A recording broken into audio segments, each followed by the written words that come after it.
Participants and spectators, it is 12:04, Wednesday, March 18th. A quorum is not present, and the Minnesota Senate Education Policy Committee will now come to order. Today, we will hear, for the hard of hearing, we will hear Senate Files 3870, 4453, 3603, 3572, 2909, 4023. And in this wonderful year where we're celebrating our semi-quincentennial, it was Monday. Well, it seems like a week ago now, but earlier this week I talked about this painting on the back of the $2 bill, and it's in our nation's rotunda. And if you ever go there as a family or on a trip to see your elected officials in the beautiful nation's capital, in the rotunda is that painting by Trumbull. And it depicts those five guys that were given the task of presenting John Hancock on July 4th, 1776, again, semi-quincentennial ago. And those five guys from left to right are John Adams, Robert Livingston, Roger Sherman, Thomas Jefferson, and Ben Franklin. And I love pointing out to people a little fun fact of the painting is notice Jefferson's foot is not, it's like at a weird angle. It's not natural. And the artist decided to put Jefferson's foot on top of John Adams' foot as a way to diss John Adams because of their relationship was kind of testy. But if you look in the far back, that guy that seems to not belong there that has that hat on, right in front of him seated is a guy named Benjamin Rush. And if you know that expression, you know, what a rush, it has nothing to do with him. But nonetheless, the Benjamin Rush, after the signing, Benjamin Rush said, when we won the war for independence in 1781 or 1783, depending what date you use, he said this to the American people: the war for independence is over, but this is far from being the case with the American Revolution. And I love that. And I would ask you right now, is the American Revolution continuing? And I think in recent years, we've come to remind ourselves that this country, this concept, is an ever-changing, ever-evolving revolution, if you will. So again, Benjamin Rush in 1781 or 1783, when the war was over, again, he said that the war for independence is over, but this is far from being the case with the American Revolution. So with that said, we have the honor today, members, Senate File 3870. Members, this is the Agency Education Policy Bill. We'll be hearing a presentation from the department. We are not accepting amendments to the bill today. Senator McQuaid, will you be willing to move Senate File 3870 before the committee? So moved, Mr. Chair. Thank you, Senator. And I have the A2 amendment to get the bill into the desired shape for the presentation. I will now move the A2 amendment. Members, any questions or comments? Seeing none, all those in favor of adopting the A2 amendment say aye. All those opposed say nay. It's adopted. Commissioner Jett, begin your wonderful, heartfelt, passionate presentation. Good afternoon, Mr. Chair and members of the committee. Before I even begin, Senator Cwodzinski, it's nice to be sitting in a room listening to an educator in terms of educating us. So thank you for that. My name is Willie Jett, and I have the honor of serving as Commissioner of the Minnesota Department of Education. Thank you for the opportunity to offer brief remarks on the department's education policy bill before you today. I also want to express my appreciation to Chair Cwodzinski for authorizing this legislation. This policy bill includes a range of provisions designed to help ensure that students continue to learn in a safe, supportive environment, and that local education agencies have the clarity they need to best serve their communities. Many of the changes are technical in nature, but they are meaningful in strengthening implementation and understanding at the local level. I would like to highlight a few key components. First, the bill proposes placing into state statute the federal education protections that already exist for migratory students and for students experiencing homelessness or high mobility under the McKinney-Vento Act. These students and their families often face significant disruption and instability. Codifying these rights in state law helps reinforce consistent and stable access to education. Second, the bill includes updates to Minnesota's student bullying law that align with the guidance that the department has provided to schools in recent years. While schools have a clear responsibilities to support students who are targeted, research in violence prevention shows that long-term reductions in bullying also requires addressing the underlying needs and behaviors of the students who engaged in the bullying. This proposal would require school safety plans to outline responses for both the target and the actor, with districts given until 2027-2028 school year to make these updates. The bill also provides clarifying language related to active shooter and lockdown drill requirements enacted in 2023. As schools have implemented these provisions, the department has received questions about definitions, student participation, and how existing trainings fit within the law. The proposed changes are intended to reflect the guidance we have already shared to reduce confusion without changing the original intent of the statute. And finally, the largest article in the bill continues the legislature's recent efforts to strengthen accountability and transparency in charter schools. So with that overview, I will turn it over to my colleague, Ms. Megan Arreola, who will walk the committee through the bill section by section. And so again, just thank you for your time and your consideration. We will be happy to respond to questions following her presentation. Thank you, Commissioner Jett. Ms. Arreola. Thank you, Mr. Chair. Members, for the record, my name is Megan Arreola, and I serve as the Legislative Policy Manager for the Minnesota Department of Education. I will be doing a section-by-section walkthrough of the bill in front of us, starting with Article 1, Section 1, beginning on line 1.18, amending the statutory definition of kindergarten to make it clear that kindergarten is a grade and not a program. This also includes language that mirrors changes to school readiness you'll see in Section 5 to be clear that kindergarten is also meant to be a developmentally appropriate learning experience. Article 1, Section 2 codifies in state law existing protections for homeless and highly mobile students currently provided in the McKinney-Vento Act. The language in this bill is not meant to add existing efforts and services to schools that are currently providing support for these students, rather to provide consistency between state and federal law to reduce the possibility of further disruption to these vulnerable students' access to education. This section was amended by the amendment on line 2.4 to clarify that children in public preschool programs are also covered under these rights. Article 1, Section 3 provides similar codification in state law for protections for migratory students. The migratory students that this refers to are students whose families are moving within Minnesota boundaries or between Minnesota and neighboring states for job purposes, often temporary or seasonal agricultural or fishing work. Neither this section nor Section 2 should require any additional work for our school staff serving these populations.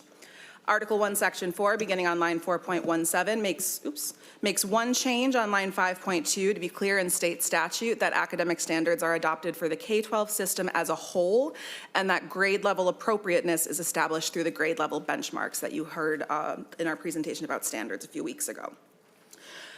Article 1, Section 5, beginning on line 5.5, amends the Comprehensive Achievement and Civic Readiness Statute to remove references to meeting school readiness goals and replaces it with more holistic language in line 5.15.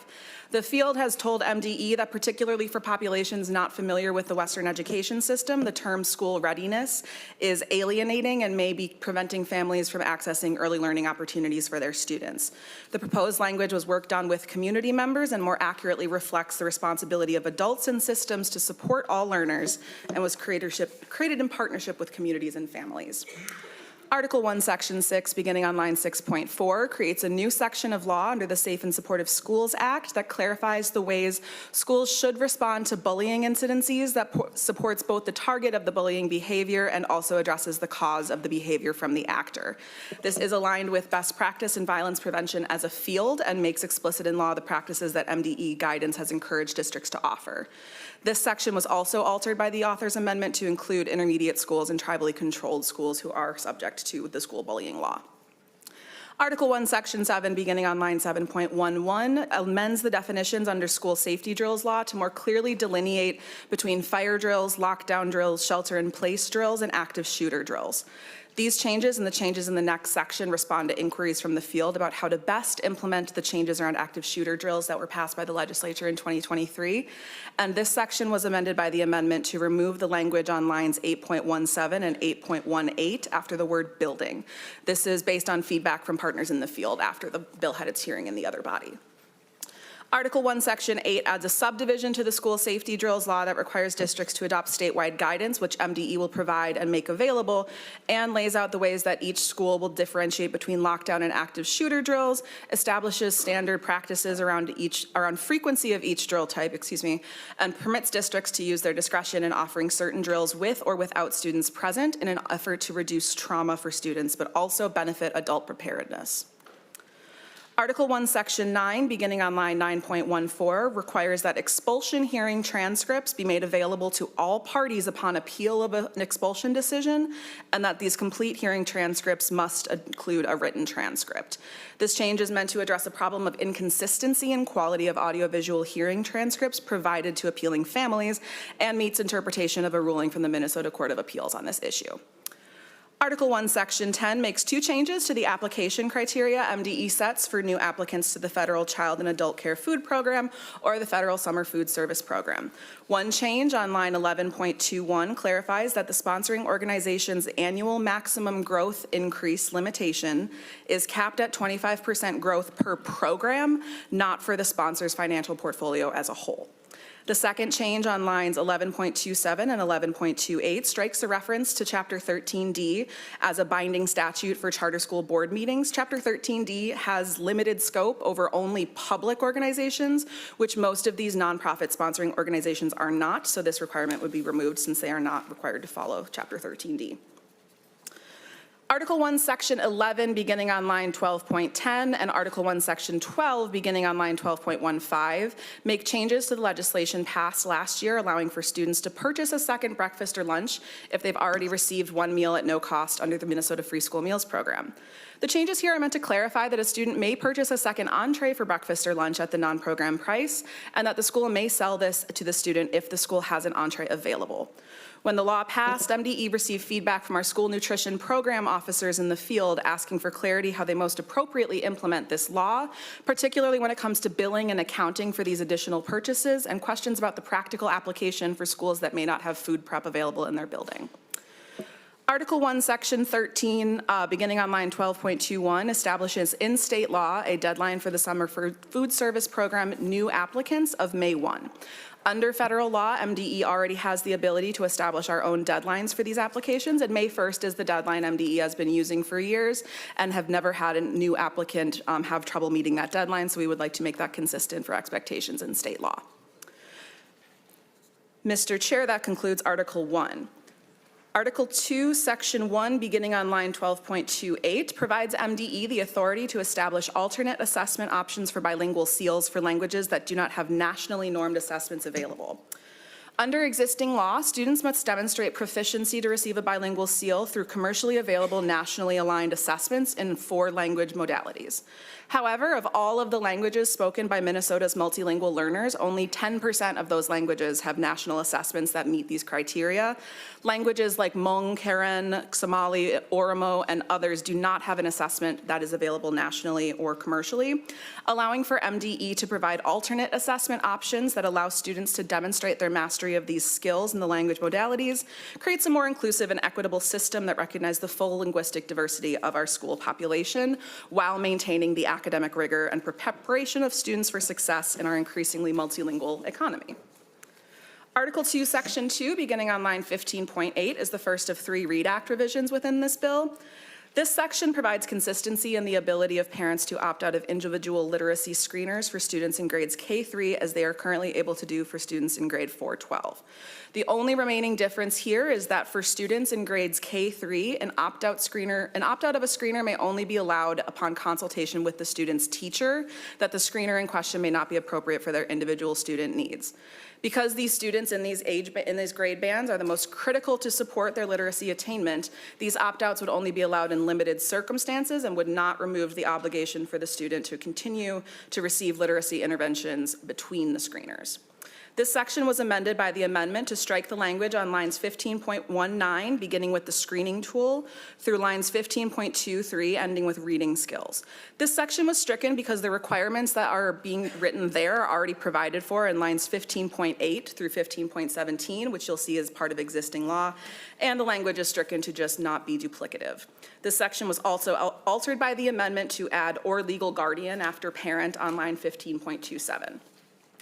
Article 2, Section 3, beginning on line 17.5, amends the parent notification requirements for the READ Act for students in grades 4-12 who are not reading at grade level, that they also are receiving those screeners once a year, and after the teacher provides those screeners, that the parents receive notification that that screening took place. This section was also altered by the amendment to relocate the new language that currently appears on line 17.19 through 17.21 to be added to line 1710 after the word year. This section was also altered by the amendment to add "or legal guardian" after "parent" on line 17.11. Article 2, Section 4, beginning on line 18.3, establishes new requirements for MDE to review READ Act curricula and intervention materials on a regular basis to keep our list of aligned materials up to date. This section was altered by the amendment to change the date for the department to establish this new process by October 1st of this year instead of June 1st as currently provided in the bill. The amendment also struck language "and an institution of higher education" from line 18.18. MDE still retains the authority to partner with an institute of higher education, but this does not compel us to partner only with an institute of higher education by striking this language. Article 2, Section 5, beginning on line 18.26, amends PSEO law to consistently refer to the post-secondary institutions participating in PSEO using the term "eligible institution" to better align with PSEO law. This section strikes language on lines 19.16 and 19.17 as language requiring the eligible institution to notify the student's school is already stated in lines 19.5 to 19.11, and this is a duplicative reference.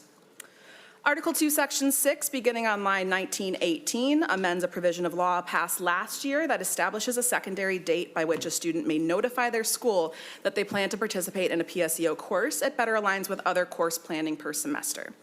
The language in the current law is stricken and rewritten to make clear that May 30th notification may be given for participation in PSEO for both terms during the following school year, and that if a student does not participate in PSEO courses in the fall, they may notify their school by October 30th of their intent to participate in a spring term PSEO course. Article 2, Section 7 amends the secondary course credit law to be clear that PSEO course credit may be granted to satisfy academic requirements so long as there's demonstrated alignment between standards and the student's attainment. This section also establishes a process by which a school district may request additional information about the course offerings to determine if that alignment with graduation requirements is met, and requirements for a district to notify the student if they determine the PSEO course would not satisfy that requirement. Finally, this section grants MDE the authority to make a final determination on course and credit eligibility if there's a dispute between the school and the student. This section was altered by the amendment. On line 21.14, there's an inadvertent reference to online course, which was replaced with the more appropriate post-secondary course. This section was also amended on line 21.6 to make clear that a school may request these materials from the eligible institution or the pupil. And this section was altered by the amendment to insert "or the pupil's parent or legal guardian" into the parties who may appeal the school's decision to the commissioner.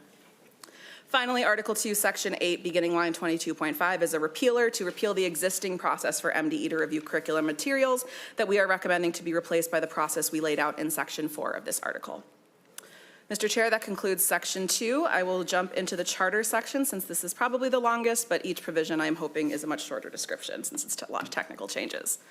Article 3, Section 1, beginning on line 22.9, makes clear in law that charter schools that serve preschool and kindergarten students must follow the law on screen time limitations for those ages in the school. Article 3, Section 2, beginning on line 23.4, amends the statute on corrective action in 3 ways. One is a technical update on line 24.3, striking the term chartering from statute and replace it with charter. The term chartering contract is not terminology used in charter school law. The other changes on page 23 amend this statute to align with the corrective action plan language that appears. Additional business days needed to be added to statute to allow time for the commissioner to make a determination about placing an authorizer in corrective action. And finally, the changes in subparagraph C of this section amends the approval required for a charter school to change authorizers to no longer require the terminated authorizer to mutually agree to their former charter school adopting an authorizer. Article 3, Section 3 amends the publishing requirements for authorizers. Last year, when we passed a number of charter school accountability provisions, there was an inadvertent addition of twice the same part of law. So we are asking to combine the two statutes to eliminate confusion, but maintain the intent there. Article 3, Section 4 amends the membership of the charter school initial board of directors to align with the expectations that we have for the ongoing charter school board of directors. Article 3, Section 5, beginning on line 25.3, makes a technical change to the compensation cap for the school board for this charter school ongoing board member statute. The language that is appearing here is relocated from stricken language you will see in Section 6 to its more appropriate statutory home. Article 3, Section 6, beginning on line 25.13, is striking the language that I just mentioned we relocated to Section 5. Article 3, Section 7 also is the new location of some of the stricken language from Article 6 related to charter school ongoing boards' conflict of interest policies. Article 3, Section 8 is more relocation of the stricken language from Section 6, this time having to do with the ongoing charter school board's structure. Article 3, Section 9, beginning on line 28.12, sets minimum expectations and requirements for charter school board of director meeting minutes. Article 3, Section 10, beginning line 29.3, cleans up the statute on charter school collaboration with school districts by reformatting the layout of the statute and removing references to authorizers, as authorizers have no role in a school district charter school collaborative agreement. Article 3, Section 11, beginning on line 30.6, amends the legislation around publication requirements in a similar manner where there were two provisions of law, both meant to capture the same thing, that were both passed, so we are looking to combine them for statutory integrity. Article 3, Section 12, beginning on line 31.3, strikes language from the financial information statute that has to do with the authorizer publication requirements that I mentioned in Section 11 above. Article 3, Section 13, beginning on line 31.16, amends the CMO and EMO accounting provisions of statutes. And these additional proposals under this section would provide safeguards for taxpayer dollars to protect the financial and operational autonomy and integrity of the charter school. And finally, Article 3, Section 14, beginning on line 33.21, is a repealer. This proposal repeals the section of charter school audit reports that sets the requirements that we have elaborated on in Section 11. So this just removes the existing law that we are looking to amend. Mr. Chair, that concludes Article 3. Finally, Article 4, state agencies. The changes in this article are meant to reconcile the currently disconnected statutory approach to procurement that we see in state statute for our school districts.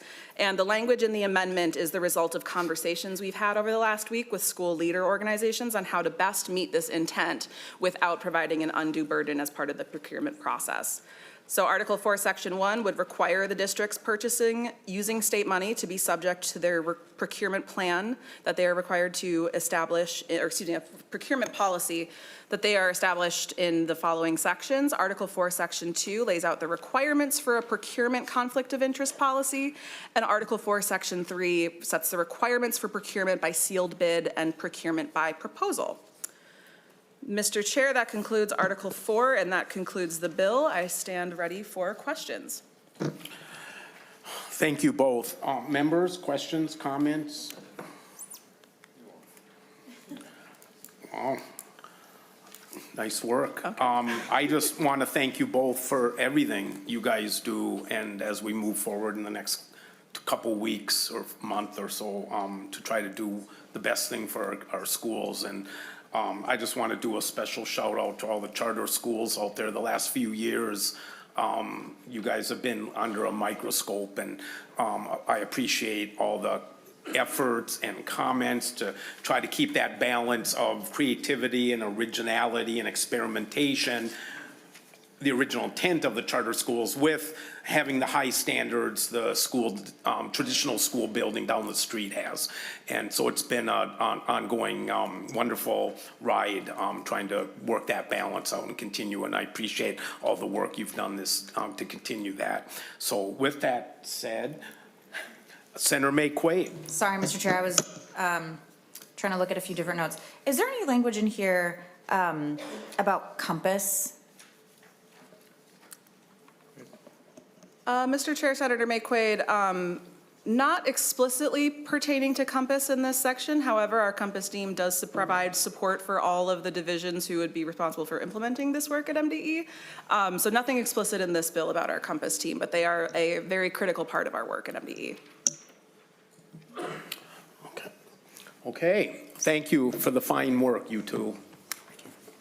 Next up, we have our student testifiers, Lotana Cwodzinski from Fridley High School and Justin Kajamarka from Columbia Heights High School. If you're here, come on up.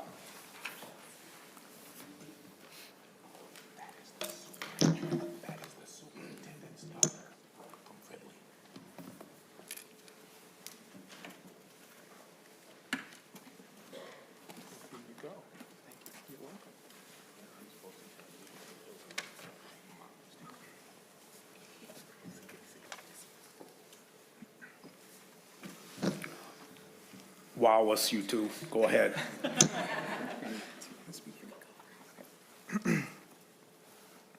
Good afternoon, members of the committee. My name is Justin Kahamarka Ayora, and I am a senior at Columbia Heights High School. Me and my family have been a part of the Columbia Heights School District going back 18 years with my older sister, and will continue with my younger sisters in 4th grade. I'm sure you've heard it many times before, but when I say there's no place like Heights, I mean it. Columbia Heights is my home. I tried out for my school soccer team freshman year. I remember the nerves. I made the team, but the real work began. Practice started at 4, and of course, me and my teammates would race against the clock to get food after school before practice began. One day, we decided to go to McDonald's, and I scarfed down my first Big Mac I ever had. Of course, that very same day was the day we had to run 3 miles in under 14 minutes. My friends and I look back and laugh at those times. Every school in Minnesota should have the sense of community that Columbia Heights has. In response to recent ICE events and the taking of 5-year-old Liam Conejo Ramos, many students would live in fear, closed curtains, and isolating themselves, afraid they might get taken too. This challenged the integrity and strength of our community. However, we were committed to each other. Families stood up for each other every day by making food deliveries, patrolling school grounds, and students were even giving rides to each other.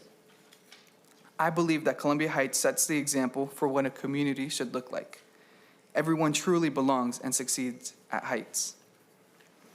Being an active member of the community, going to parks with my friends, working at the restaurant down the block from our school, and even volunteering at our community garden, I feel that our community is unique. I have been a part of other communities through my soccer clubs, taking me to many different parts of Minnesota, such as Owatonna, Rosemount, Eagan, and Waconia. When I would talk to my teammates about my school, they instantly assumed I was the most popular kid in school because of the amount of people I knew, how much I knew about them, and what kind of life they lived. I thought it was normal, since in our school, everyone knows each other, and in their own way, everyone is popular. And even more than that, we are always there for each other no matter what. Things that I thought were normal in our district were seen as abnormal in other schools, in more ways than one.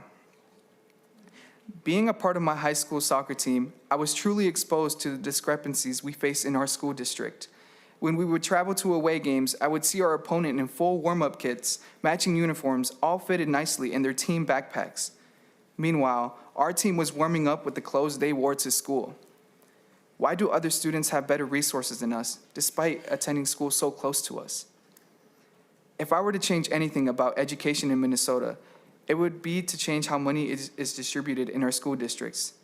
The amount of resources available to me should not be determined based on my zip code. Only after we achieve this will going to school feel fair. Thank you.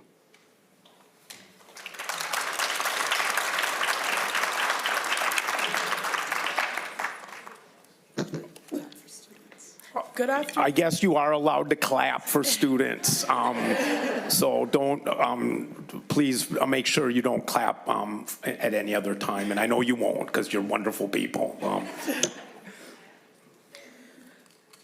Good afternoon, Chair and committee members. My name is Lotana Chakwisiocha, and I am a 10th grade student at Fridley High School. I am here to share what it feels like during the Metro Surge. Before all of this, school felt like a place where I could focus on learning, seeing my friends, and a sense of normalcy. But before the surge, that changed. There were days where it felt like everything was uncertain, like we didn't know what might happen next.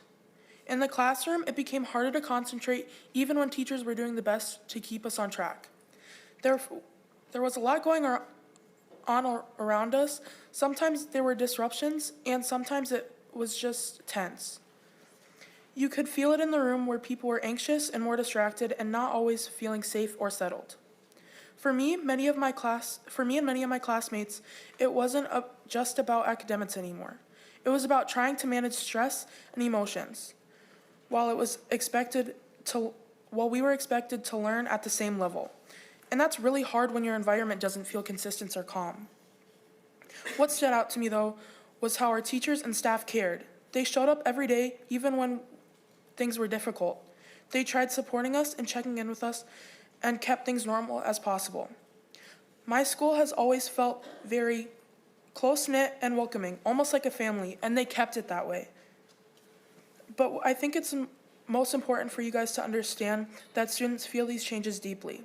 When our school environment is disrupted, it affects how we learn and feel and how safe we believe we are. I am sharing this because I want all students to have the school experience where they can focus, feel supported, and feel safe every day.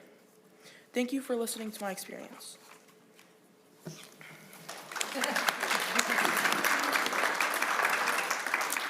Well done, both of you. Senator Kunesh? Well, I can't tell you how proud I am of both of you.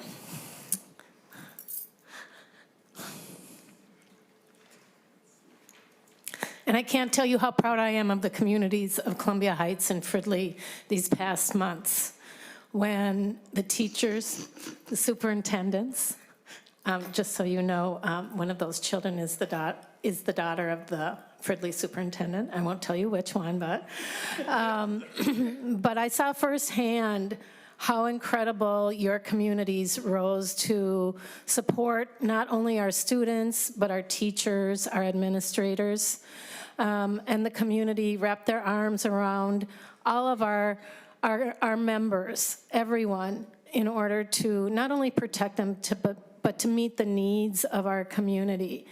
And I can't thank you enough for coming here today. It's not an easy thing to sit in front of a panel of state legislators, even though we're just regular people here.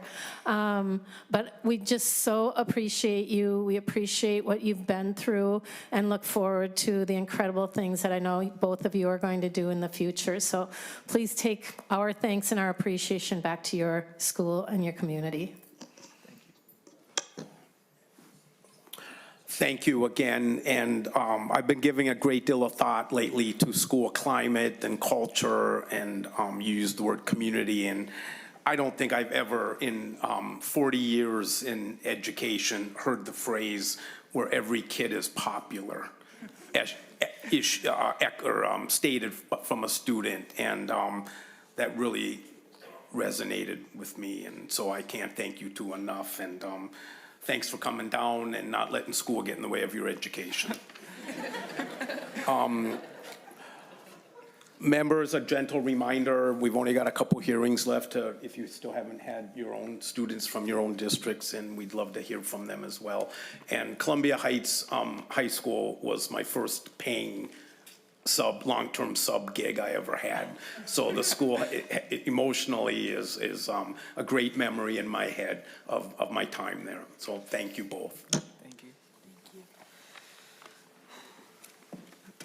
Next up, we'll hear Senate File 4453. Senator Abeler, welcome to the committee. Today, the intentions delay Senate File 4453 over for possible consideration in the future omnibus bill. Senator Abeler, would you like to move the Senate File 4453 before the committee?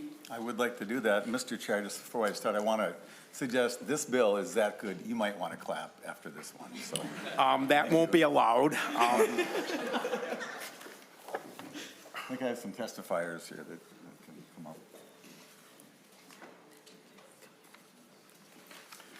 So, Mr. Chair, this talks about site-based schools.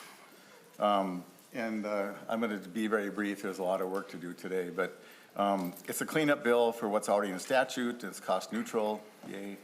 The original intent of the law was to enable local control of school sites to innovate how they run, and this bill makes sure it actually can work. So that's all I'm going to say. I've got two testify, and there's an amendment. And did you guys want the amendment adopted? Yes, you'd like that, Mr. Chair. So the other body sometimes gets it right, and so,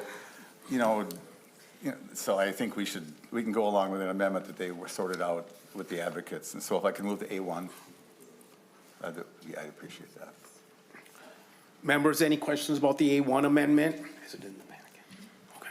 It's in the packet because of our crack staff. It's always nice to compliment people.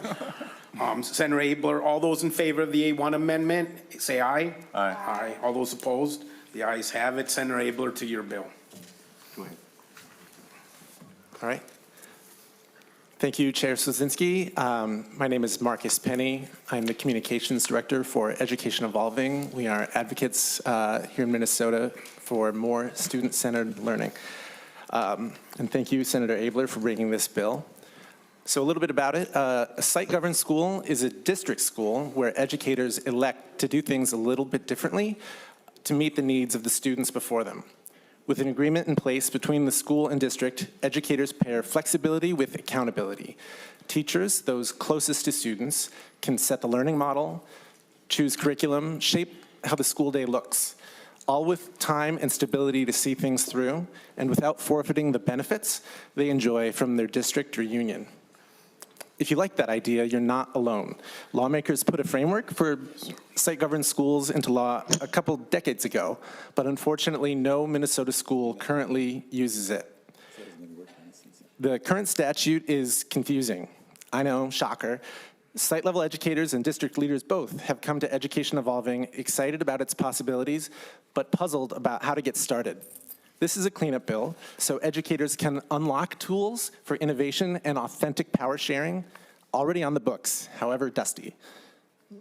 The bill clarifies the process to become site-governed. It spells out what districts and schools need to do and what items they need to include to firm up a durable site-governed agreement, including clear school performance expectations and a dispute resolution process. Dr. Nolan here with me today can share about the student-centered innovations at his school and what site-governed status can mean for Gatewood Elementary and more schools like it. And this bill simply exists to give schools and districts like his a crystal clear green light. Thank you. Begin. Good afternoon, Chair Cwodzinski and committee members. I'm testifying in support of the site-governed school bill. I'm Dr. George Nolan, principal of Gatewood Elementary. Been there for 6 years. We are the only instructional international baccalaureate school that combines outdoor learning in the United States. And because of our wonderful superintendent, Dr. Mary Perry Reed, and our instructional framework, which allows a lot of flexibilities in our space, we have been really excited and really moving the needle forward in regards to our student achievement. A couple different things that we've been able to do is we have aligned International Baccalaureate with our outdoor learning education program, and fortunately during the time of COVID, it was a perfect opportunity to get our kids outside to learn, and remarkably, we saw a lot of progress and opportunities for our students. Along with the strong MTSS component, along with ingrained restorative practices, and a farm care program that actually has farm animals on our site, it's been a wonderful opportunity to enrich our kids and provide empathetic learning and strong engagement of learning for our students. In addition, Gatewood is a very unique school. We're 70% free and reduced students, about 72% students of color, and it's wonderful to see the growth, academic growth our students have, and I really believe, because of our strong instructional framework, the flexibilities that we have in our site, be site-based, based on passion, it has been really great to see, and we've had tremendous growth. Double-digit growth in learning around our FastBridge assessment scores. It's been really eye-opening for our school. And because of the leadership of our strong superintendent and giving site-based decisions based on passion and interest, it's been a really great opportunity for our school and for our students. Thank you. Members, questions, comments? Thank you.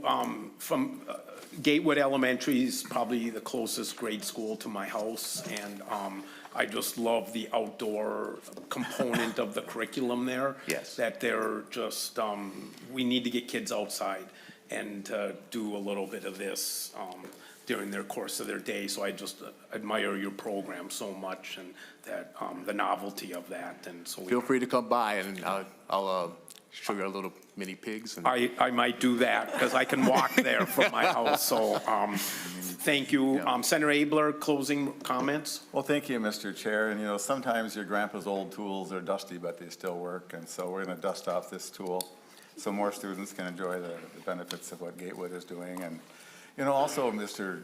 Chair, that in retaining teachers and helping them feel like just a real passion about mission and loving teaching and loving their students, this is an opportunity for that, and I think that it might really go a long ways in helping to all kinds of good stuff. So, Mr. Chair, oh, I'm sorry, we can't clap. Thank you. Thank you, Senator, and thank you, testifiers. Next up, thank you, Senator. With that, Senate File 4453 as amended is laid over for possible inclusion in the omnibus bill. Next, we will hear Senate File 3603. Today, the intention is to send Senate File 3603 to the Committee on Agriculture, Broadband, and Rural Development. Senator Coleman, would you like to move Senate File 3603 before the committee? Thank you.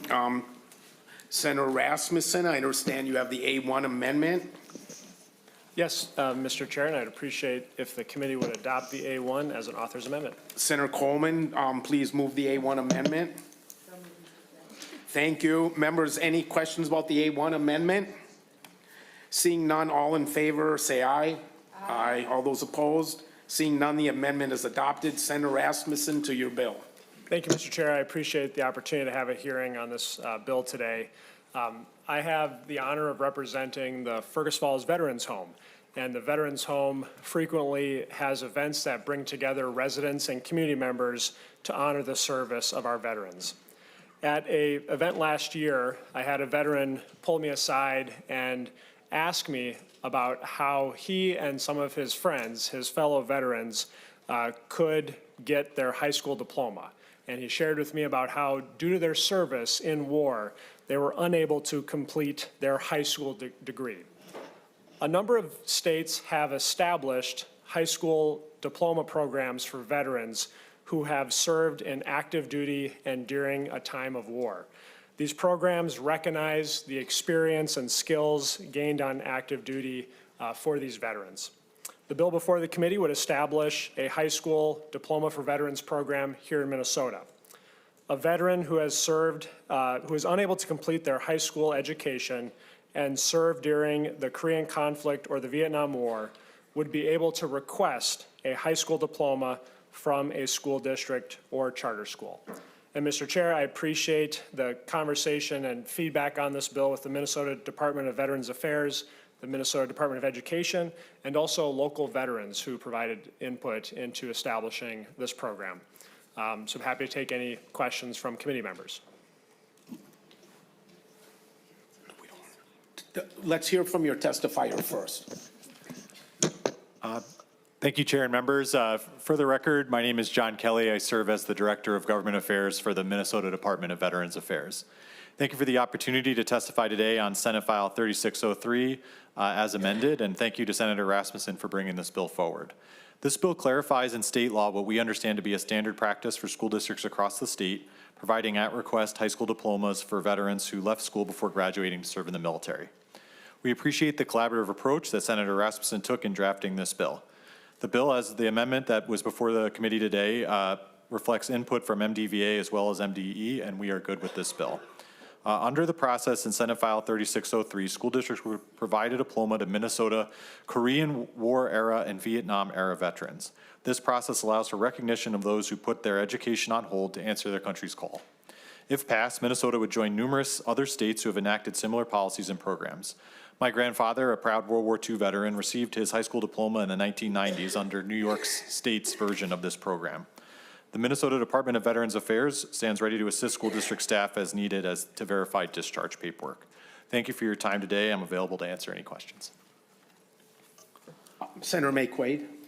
Thank you, Mr. Chair, and thank you, Sarah Rasmussen. I really like your bill. I sent you an email a little bit ago saying, can I be the fifth one to sign on?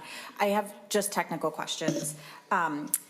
Does the district that the family or the veteran applies to, does it have to be the district they live in? Could it be any district if they weren't born and raised in Minnesota? Just walk me through that process. Thank you, Mr. Chair. Thank you, Senator May Quaid, and I would appreciate having you as a co-author on the bill, so thank you for your support. The veteran who qualifies would be able to request it from any school district. The school district does have the ability to require that the veteran or the veteran's requester show that they attended a Minnesota public school or that that individual is a current resident of the state of Minnesota. Senator Kunesh. So both of those things that Senator May Quaid just asked was what I was going to ask you. But Senator got that fifth spot first, so she gets it. And then the clarification about which high school would be eligible. What if there is a veteran that was not a member or was not a Minnesotan at that time, but lived here for decades upon decades? Would it be possible for the state of Minnesota, if they had not attended a high school here in Minnesota, but, went and did their service, moved to Minnesota, lived here forever and a day, would they still be eligible for that Minnesota diploma? Thank you, Mr. Chair. Thank you, Senator Kunesh. The bill would allow the school district to grant a diploma in that case. I guess if the veteran was not a student at a Minnesota public school and was not a resident in Minnesota, they could deny it under the language of this bill, but that would be at the school district's discretion. But the idea here is that if you had someone who was a public school student, even if not during their time in high school, that that a school district would be required to give them a diploma, or if they are a resident here in the state. Thank you. And just one last thing. So my dad actually served in the Army just after the Korean War and actually quit high school to join the Army. And so he did not receive his high school diploma in the general way. He didn't go on later on to get his GED. Would it be possible to go back to his high school, even if he had a GED, to get a sort of a diploma that kind of meant something to his family or to our family? Do you know if that's ever a possibility?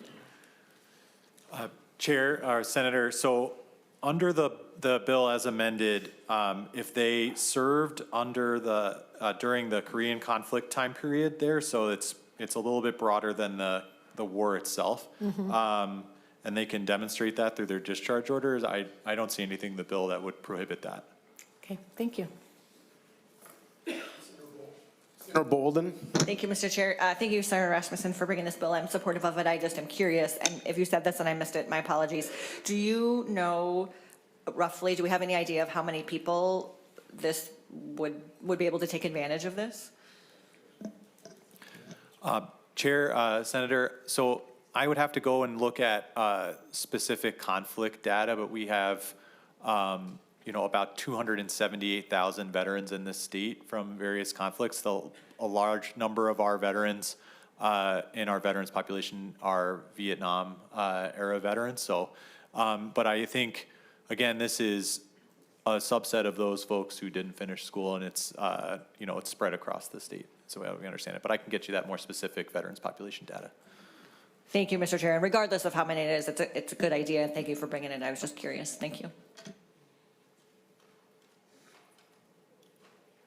Senator McQuaid. Thank you, Mr. Chair. And Senator Rasmussen, the one thing that came to my mind is if the school district no longer exists, or if the high school doesn't exist, and I would never hold this up, but maybe establishing a way for the family or the veteran themselves to contact the Veterans Affairs Department so that they can then organize like what would be the most likely or the most appropriate school district if they've merged or something like that.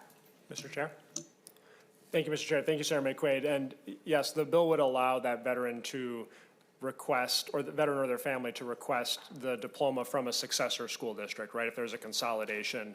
And I know from talking with the Minnesota Department of Veterans Affairs and also the county veteran service officers that they're excited to be able to help veterans with this program.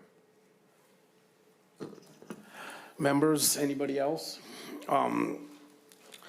Thank you. I got really excited when I first heard this bill, and I thought I asked to be a co-author, and I think there's 3 people up here. We'll see who at the front desk got their, to be the 5th co-author on the, or 4th co-author on the bill, but there's a lot of enthusiasm up here to be your co-author, so thanks. And when I first heard about this, I got kind of excited because I pictured this wonderful thing for all these veterans that they're in these 2 undeclared wars in U.S. history that, dropped out of high school early to go serve their country and never got their diploma. What a great thing. And I had this image in my head of all these old people, and then listening to you today, it dawned on me these would be kids I went to high school with would benefit from this. So thanks for that wake-up call of how old I am, Senator.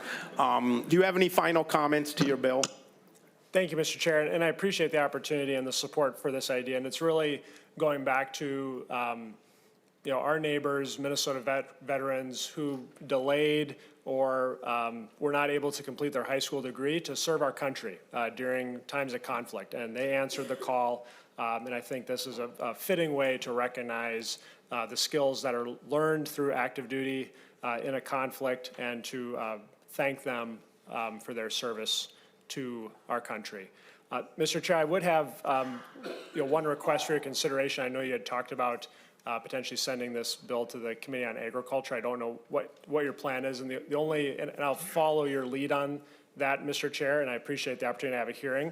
The one concern I would have is it's my understanding that the Veterans Subcommittee is not planning to meet until after deadline, and thankfully the language in this bill is really a requirement on school districts. The language involving the Minnesota Department of Veterans Affairs is permissive. It just states that they can assist with this program. And so, Mr. Chair, if it would be at all possible to consider sending to general orders to make sure we meet deadline, it would be appreciated, but I'll follow your lead and support whatever decision you make. Senator, I appreciate you bringing that up, and if you notice the little side conversation here, we're working on that very notion as we speak.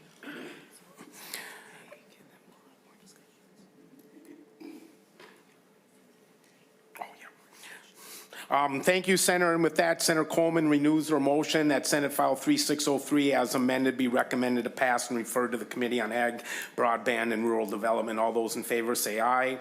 Aye. All opposed? Seeing none, this bill has been moved to the Committee on Agriculture.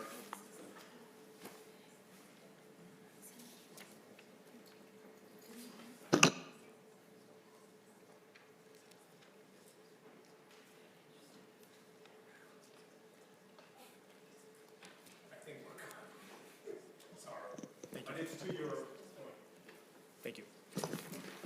Okay.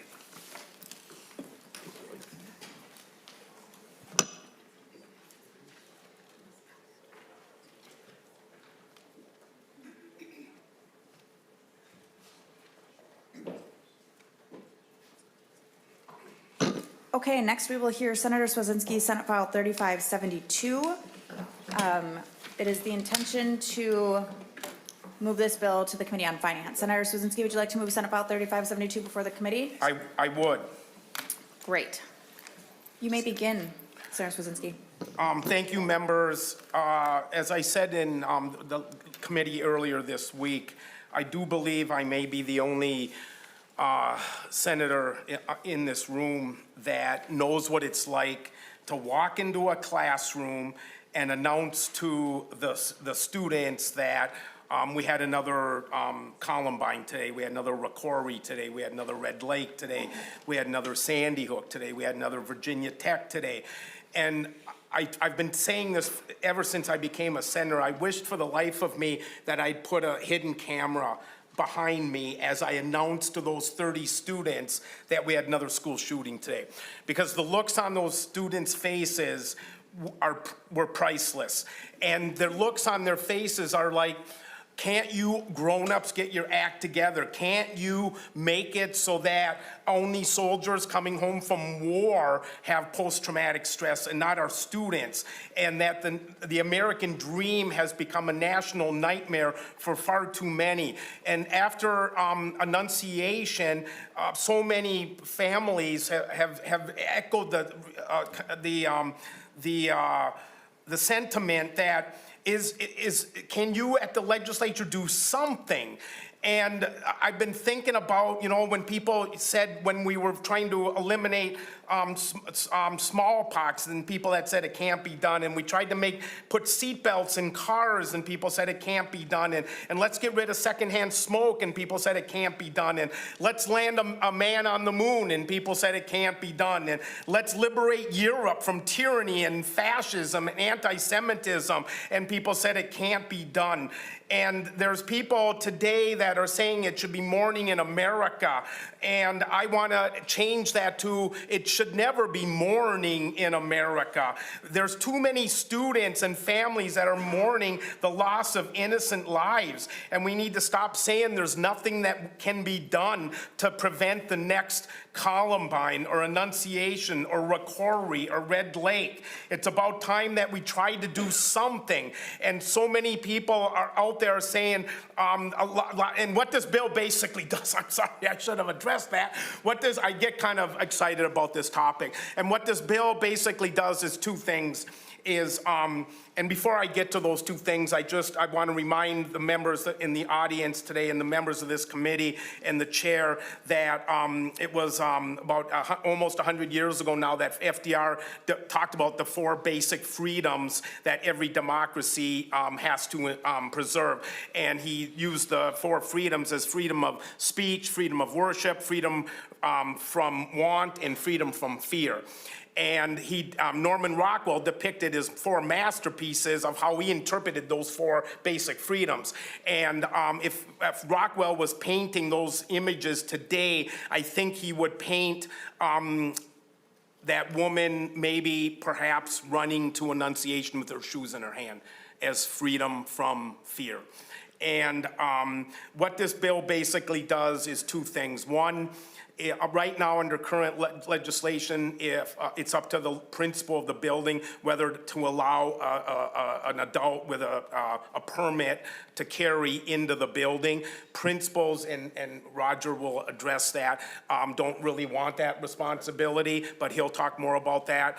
And then the other part of the bill is if you do have a gun on you in your car, it's got to be locked up and in the trunk, out of the sight of kids that maybe are up to not just going into the building, they're looking for maybe a car window to break into. So with that said, I've got 2 testifiers. Thank you, everybody. Thank you, Senator Cwodzinski. Aditi Jha, you introduce yourself for the committee, and then you may begin your testimony. Hello, my name is Aditi Jha, and I'm a junior at Edina High School. I'm testifying in support of Senate File 3572. As a student, I know that gun violence has a direct impact on students' ability to learn. Lockdowns and the possibility of a shooting affects their concentration, mental health, and academic performance. We should be allowed to focus on upcoming tests, not whether the next lockdown could mean we can't see our loved ones again. I understand that all of us care about student safety, and some may think that safe storage would render firearms inaccessible to quickly defend against the possible school shooter. That said, we know from statistics that the theory of self-defense never goes beyond a theory. Defensive gun uses occur in fewer than 1% of all crimes, and 80% of these uses are against people who don't have a gun. And not only do we know that self-defense against a shooter is rare, law enforcement agrees it is also more harmful to have a second gun on the scene. And even if you believe none of that proven research, there are still several affordable safe storage options available online that provide only the gun owner access to their firearms in mere seconds, meaning they could absolutely still defend themselves on the near 0% chance that this is necessary. Many families across our state safely own firearms for hunting, sport, or protection. Safe storage isn't about taking away that ability, rather about making sure that that responsibility continues when firearms are not in use, especially in vehicles on school property where students might be near or present. This bill reflects values that many gun owners already practice, and if you want to best protect students, you can absolutely do so by creating guardrails for responsible gun ownership through safe storage. You represent the brave people of Minnesota. When students are in danger, you all are expected to act. The leading cause of death for teens has been firearms for the last 6 years. Protect our students, and please vote yes on safe storage. Thank you, Ms. Jha. Roger Aronson, please introduce yourself for the record. You may begin your testimony. Madam Chair and members, I'm Roger Aronson. I represent the Elementary and Secondary Principal Associations. I also represent the State High School League, which is referenced in the bill. One of the key provisions in this bill is some language that is taken out that when it was passed 20 years ago, we gave principals the authority to authorize folks to have a gun in a school. We actually had a discussion about this at our December board meeting with the secondary principals who said they never grant that authority. They would prefer to have that authority taken out of the statute for a host of reasons. One is, frankly, the principals believe that firearms have no place in schools whatsoever. But secondly, for the law enforcement people that are going to have firearms in school, it's essential that this is consistent, that we not have particular authority granted in one spot and not granted in another, and is the training sufficient for the age groups in the school, et cetera, et cetera. It is not helping. And so we think it's timely at this point to take that out of the statute. I think it's interesting to note too, and the other pieces that are good here, what we found through some of the research is it's not the people who put the guns in the trunks themselves, but it's the people who break into the cars and steal the guns that are the problematic parts on this. That's why we think this is all very, very helpful about moving this forward. I might mention on the high school league provision, that provision is just fine, and we will post the signs. I think we have the signs posted already. For the venues that actually aren't school property, which you get the Grand Casino, you get the US Bank, all of those venues, Concordia University here in St. Paul, all of those venues strictly prohibit any firearms on their grounds at all. I don't think that we actually would offer an event anywhere that didn't have that particular process. So we think this is a very good bill, and we strongly support it and hope that it's passed. So, and thank you, Senator Cwodzinski, for bringing it forward. Thank you, Mr. Aronson. We have our last testifier, Anna Leamy. You can call me back if you need me. Okay.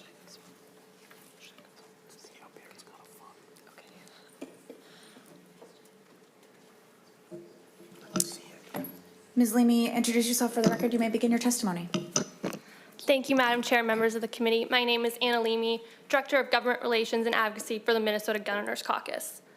Senate File 3572 would eliminate an existing provision of Minnesota law that allows a lawful permit to carry holder to possess a firearm on K-12 school property only with the express written permission of a school principal or school authority.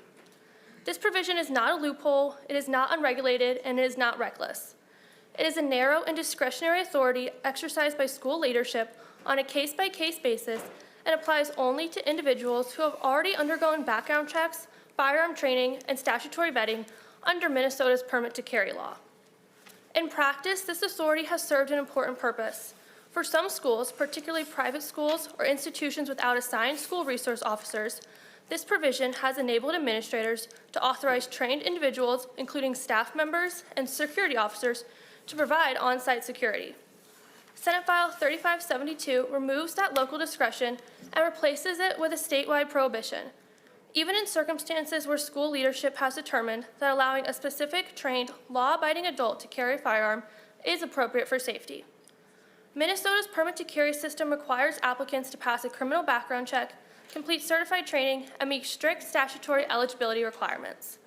Permit holders consistently demonstrate extraordinary low rates of criminal misconduct and remain among the most law-abiding segments of the population. This legislation would disarm vetted and lawful adults, including potentially parents, school staff, or community members who have received explicit authorization from school leadership. For this reason, I respectfully urge you to vote no on Senate File 3572. Thank you. Thank you, Ms. Leamy. All right, and that concludes our testimony. Member questions? Senator Kunesh. If the last testifier would come back, please. I have a couple questions for you.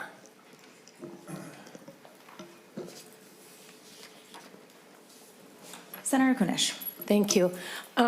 You mentioned, or that your hopes were that this would not pass, and that you would, it would be allowed for principals to decide if somebody could have a weapon of any sort on campus. Is that correct? Ms. Leamy. Madam Chair, Senator Kunesh, yes, but it's also important to note it's not any person. You do already have to be a Minnesota permit to carry law, and I would assume the principal would make that considering many different factors. Senator Kunesh. So what would the qualifications be for somebody to carry or to have a weapon on school property? If the principal had to look at it, like what would the criteria be to decide whether to allow this or not? Ms. Leamy. Madam Chair, Senator Kunesh, I would assume they would obviously be a vetted Minnesota permit to carry holder, and it would be a trusted adult known in that school. Senator Kunesh. Okay, how do we know they're trusted? Ms. Leamy. Madam Chair, Senator Kunesh, I think that is something that this bill does. It allows that local discretion of a principal who would only do this for an adult that they do know very well. Senator Kunesh. And then just my last question is, let's say that the principal gives permission to an individual or a couple individuals, and those weapons are somehow getting into the possession of somebody who's a bad actor, and they do, they kill somebody, they go on a rampage. Would that principal and the owner of that gun then be legally responsible and liable for any of the damages done, any of the deaths that were caused by those weapons? Ms. Leamy. Madam Chair, Senator Kunesh, I am not sure of the liability restrictions of this, but we can look into that. Senator Thank Kunesh. you. Thank you. Other member questions? Senator Abeler. Well, thank you, and appreciate the testimony, and I appreciate the intent of the author and the proponents. No one has talked to me about this at all, so what I know I learned today. And I just, I appreciate the concern people have. I think we're looking at this from a suburban lens in terms of, the principals. I don't know that Mike Farley wants to get involved in this at Anoka High School, although he's an amazing principal. But I think in greater Minnesota, it's a different situation out there. I think, we forever just don't give enough authority to the locals. We take away school boards' opinions on how they're going to run almost everything, the bills we pass.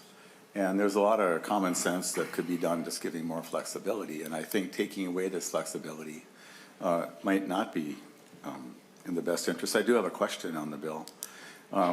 So to the author or whoever, but on line 3.7, if you're on unimproved property, like out you're in the school district has a piece of woods or something, line 3.7, you can't have a gun on unimproved property. I don't know if it's, can you comment about that? Like why you would care about that? Senator Cwodzinski, or if you want to call your expert back up. Yeah, I think I will. 'Cause I don't have, I have the old bill up here, so. Oh, is it different? Well, but it was amended in a different committee, so I don't have. Oh, so this is, okay, I got it. So this is the one that I have is the new one, thanks. Mr. Aronson, I wonder if that's you. Yeah. So. Well, whoever brought the bill.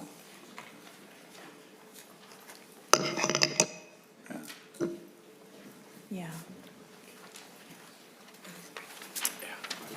Mr. Aronson, if you want to reintroduce yourself for the record, and then to Senator Abeler's question about 3.7, persons who are on unimproved property. Madam Chair and members, I'm Roger Arnson. I represent the elementary and secondary principals associations. And the language here that I'm not sure where it came from, to tell you the truth, Madam Chair. If you notice, it says persons who are unimproved property owned or leased by a child care center.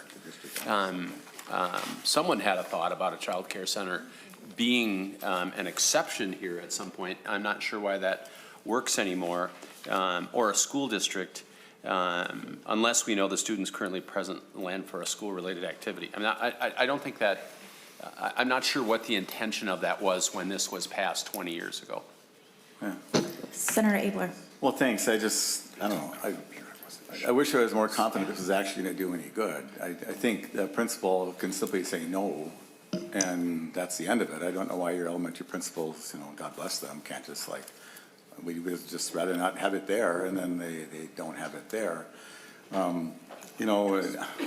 I'm not going to be the apologist for or against this bill. I just have my own questions. And if you live out in the middle of Black Duck or someplace, and you have a very small police force, and you're just worried about it, particularly these days, you may well actually want to have, some retired policemen stop in and hang around there, and just to kind of keep an eye on things, and this would disallow that, is one example.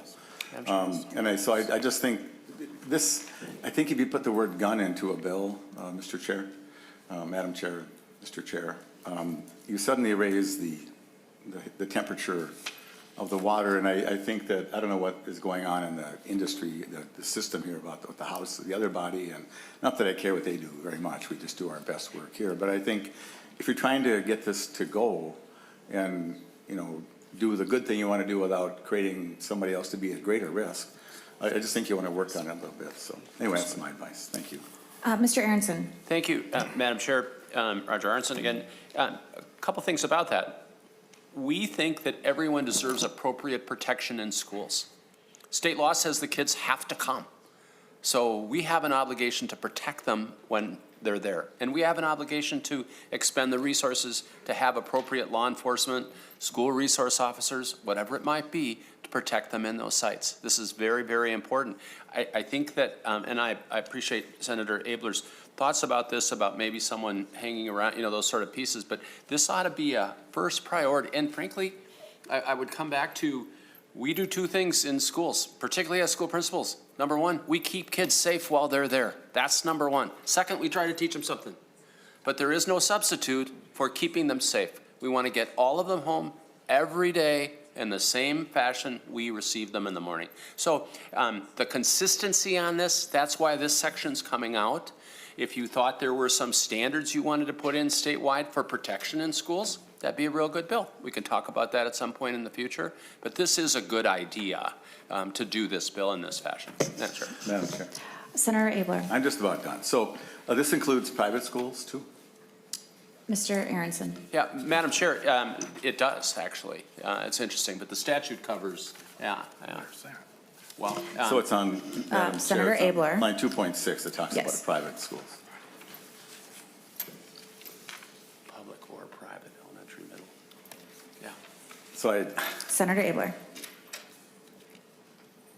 I'm trying to support something here, but I don't think you want to tell some little Catholic school up in the middle of the greater Minnesota hinterland how they can or can't protect their kids. That's all. And so I just think you want to work on this a little bit and talk to the people who are concerned about this. I mean, you do what you want. It's your bill, and it's probably going to pass out of here. But I think it needs a little more work, and you just don't want to do any harm to people who are doing their best to keep their kids safe. Thank you. Thank you, Senator Abeler, and I think this is the second hearing, so if we haven't heard from folks yet, that could be because it's not an issue. Senator Bolden. Thank you, Madam Chair. First, I would request a roll call on this bill. And then thank you, Senator Cwodzinski, for bringing this bill. To the previous comments, respectfully, I would say that, you know, kids in greater Minnesota deserve to be safe as well. It makes sense to have a statewide approach for this because all of our kids should be safe in schools. It strikes me that everyone inside schools is saying this is the right thing. Principals who I imagine, I won't ask Ms. Leamy to come back up, but I wonder what you would say to the principals who are saying we don't want this responsibility. I understand why they don't. First of all, they're doing many, many things in their busy day, but also having to decide to make a decision about, you know, who's coming in with a gun, who's not, looking at a permit to decide is it the right thing, who is trusted, who is not. Like that should not be the role of principals, and I understand them saying that we don't want to have to make those decisions. So, you know, teachers are asking for this, students are asking for this. Thank you to Ms. Jha for being here and for advocating. You know, kids have been coming to us as adults for many years saying, can you please do something? Can you please help us to be safe? And so I think, you know, using the word gun in a bill is not the problem. The guns are the problem. And so appreciate you bringing this bill. This seems very common sense to me, to be sure that we are taking steps to be sure that schools are safe spaces. Guns are, as was said, guns are the #1 killer of kids in our country. And there are things that we can do about that. This is not going to solve that entire problem, but it is a piece of the puzzle and one that we should absolutely put in place. So thank you. Thank you, Senator Bolden. Senator Duckworth. Thank you, Madam Chair. I appreciate it. I'm not going to wade into sort of the political aspect of the overarching maybe debate or topic, but I will, I think, give some maybe well-intended feedback for what I think is a very well-intended bill, if that's okay, Senator Cwodzinski. The first couple of things I would comment on are lines 2.29 and 2.30. It talks about, I think, exceptions to this bill or situations in which somebody might have a firearm. It says it does not apply to and strikes language regarding persons who keep or store in a motor vehicle pistols in accordance with sections in that states a statute and law or other firearms in accordance with law. And then on the next page, page 3, lines 2.23 to 2.25, it gives somebody who is authorized to carry a firearm permission to do so if it's placed in a locked trunk compartment of a motor vehicle or if the motor vehicle does not have a trunk compartment with the functioning lock placed out of plain sight within the vehicle. And so I think that can seem a little bit confusing or contradictory potentially, although I think that maybe we're trying to specifically say who the person would be authorized is when it comes to carrying a firearm in this circumstance, but just some feedback for you would be some clarity would be helpful. I could see somebody as a licensed permit to carry person, maybe looking at that and thinking that they're authorized to keep it stored in their vehicle if it's locked. I don't know if that's the intent of the bill or not, but I think that's maybe currently statutes that's being stricken in this. So just one example of maybe where some clarity might be helpful. The other one is on line 3.16, it talks about when the person is no longer in an eligible on-duty status, that they can't carry the firearm if they're on school property. And so my question would be, you know, oftentimes, whether it's for a sporting event or some other group having some sort of an event at a school, many of us have our local political unit conventions at schools, and sometimes we ask for security to be there, and oftentimes that security is maybe a police officer or somebody who is off duty, but you know, they've been hired in this capacity. So I think the law needs to provide some clarity there. Are we telling an off-duty police officer who's there to provide security that they can't have their firearm on them? Does it have to be stored in accordance with this bill, or could they potentially still carry it? And I apologize if some of this was covered earlier. I had to be in another committee for a hearing. The last piece of advice I would give you would Senator be— Duckworth, would you like an answer to that question? Yeah, that'd be great. Okay. Either Senator Cwodzinski or Mr. Aronson. Finish your thoughts.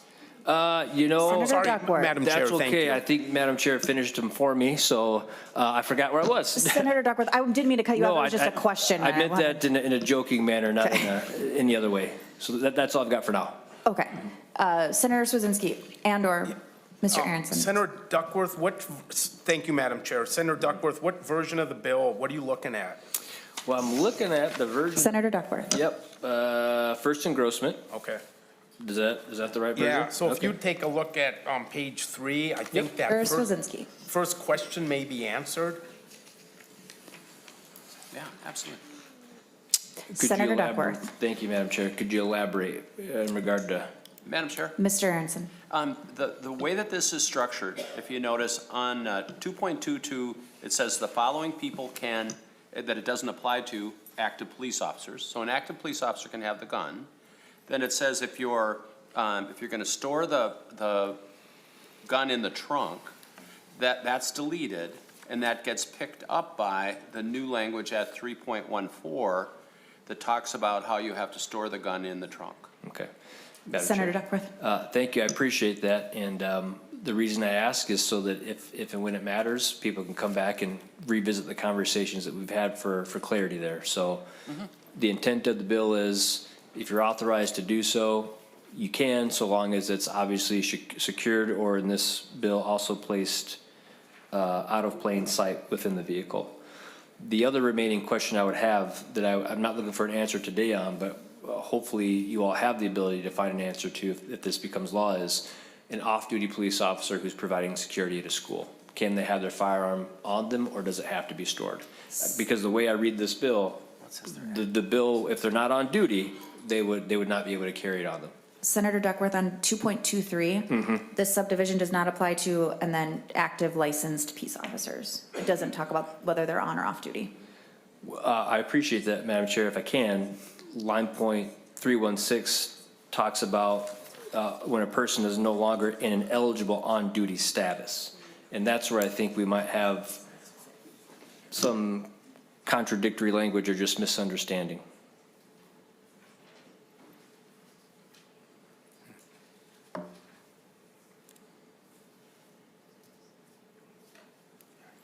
We don't have to figure it out now. I just Thank you, Senator identifying that as something that needs to get addressed at some point, more than likely. Well, and Senator Cwodzinski, maybe you can, because this is wandering a little bit into judiciary and public safety's jurisdiction, and so if this conversation came up there, and Senator Cwodzinski. And it did not.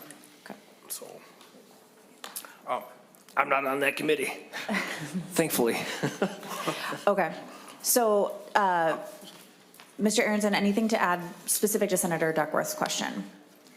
Madam Chair, I think it is important to know that actually was existing law now, and I'm not exactly sure how the change, or if there is a change in this, and we'll look at it and see if we can fix that.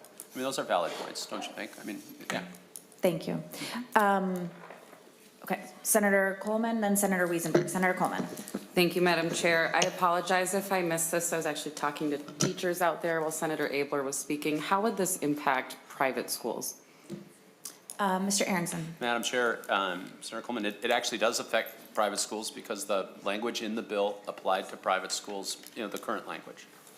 So the limitation of the principal to authorize, and I don't represent the private schools, so I can't represent that was their position.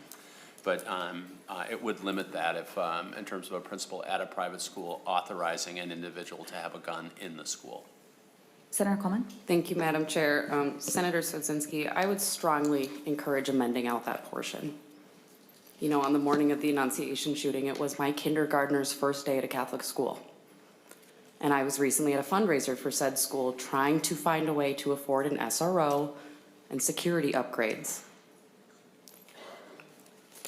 To say that they aren't speaking up because they don't care is, I guarantee you they don't know this is on the agenda. They haven't had a time to give me feedback on this. And so until we have heard from them, I would highly encourage amending that piece out. Thank you, Madam Chair. Senator Wiesenberg. Thank you, Madam Chair. Sorry I had to step out. I had a meeting I had to take on a phone, so I missed the testimony, but I guess I would say whatever I was going to say first, but I'm going to go first to page 2.18. The portion of the building or facility says you can't have firearms if it's sponsored by the Minnesota High School League. Is this going to apply to clay pigeon shooting? Mr. Aronson. Madam Chair, Senator, actually, it would. It's an interesting sort of piece. The clay pigeon shooting organization is separate from the high school league, so their whole season would not be impacted by this. We do one event with the clay pigeon shooting at the Prior Lake Gun Center, and this is not going to impact that event given the standards that the clay pigeon shooting folks use relative to their guns. If you notice buried in the language in here, it talks about, get down to 2.31, firearm safety or marksmanship courses or activities. And we have always relied on that language to cover the clay pigeon shooting. And I now have told you everything I know about clay pigeon shooting. Thank you. Senator Wiesenberg. Thank you, Madam Chair. And then I'm going to go to section 3.14. So that removes the ability for a superintendent or a principal or a sheriff to allow a teacher to carry a firearm in school. Is that correct? Mr. Aronson. Madam Chair, it would, yes, that's correct. It would remove the authority of a principal to authorize that, yes. Senator Wiesenberg. Thank you, Madam Chair. So I have issues with that. I'm in a rural district, and I have many firearms in schools. Sheriffs are letting people carry firearms. The principals, the superintendents are letting people carry firearms. These people are carrying them to protect our children. I don't know how that's going to help keep our children safe if police officers 10, 20 minutes out and there's something happening in a school. Wouldn't you want someone who knows how to safely handle a firearm to protect our children? I know I would. I have 3 children. They're 14, 12, and 10, and they go to school. So if they're in school and someone, like last week in Michigan, when someone drove a vehicle into a school and someone saved the children by shooting this person, it's ungodly that we have to do this or think about this, but these things happen. If you look at the top 5 most deadly cities in America that have the most firearm crimes because they take away all their ability to have firearms, we're up here with being scary. If you take away those 5 cities, we're one of the safest nations in the world. We need to look at different ways of keeping people safe, like mental health and those things. And I've talked about that this summer after the Annunciation shooting. Taking firearms away from me or myself or anybody isn't keeping my children safe. I'm going to use a firearm responsibly, and if someone's trying to harm somebody, that's why we carry, right? And it's my God-given right. The Second Amendment says I can do that, and you can't take it away from me. We can't be doing this. This is going to harm people. Maybe in the metro, if you have someone that's close and they can get to the schools right away, but in Aiken County and rural towns in Mille Lacs County and Morrison County, where the cops over here and we're trying to get a bridge to go across the train tracks because the police department can't get from this side of town to the other side of town because they have to cross the Mississippi River and there's a train track. Well, what if someone goes to the elementary school and the cops can't get there for 25 minutes? You're not going to allow those teachers to carry a firearm to protect those children. That's definitely not okay, right? We need to really think about what we're doing here, because if someone who's trained, I've shot firearms my whole life. I am safe handling them. I've taught my kids how to do it. If we have a person that knows how to do that, they definitely should be able to protect these children. That line needs to disappear. I don't like this at all. Thank you. Okay. Any other member questions? Senator Cwodzinski, I really appreciate you bringing this bill, and Ms. Jha, I really appreciate you being the expert testifier, right? You brought the research, the information, but also the lived experience of being a student in our schools. And Senator Cwodzinski, I really understand your bill to be doing 2 things. One, we're clarifying the statute on having firearms stored in vehicles when you're on school property, and then making sure we have a statewide standard that's not putting principals in the position of checking the permit validity and the safety training and guessing on the accuracy or all of those things to carry firearms in schools. And I think that is a good thing. And especially, anytime we're doing something to principals and then you have the principals association sitting up here saying, this is good, that always makes me feel good as well. But mostly it's when students say, this is something we want. This is something that helps us both feel safer, make our school safer. Not a single person on this committee was a student at a time where we had to think about lockdown drills. Not a single one of us have done that. And it is just an incredible amount of trauma that young people go through starting in kindergarten to prepare for this possibility. And, I have a child, many of us have children, people in this committee are teachers, absolutely.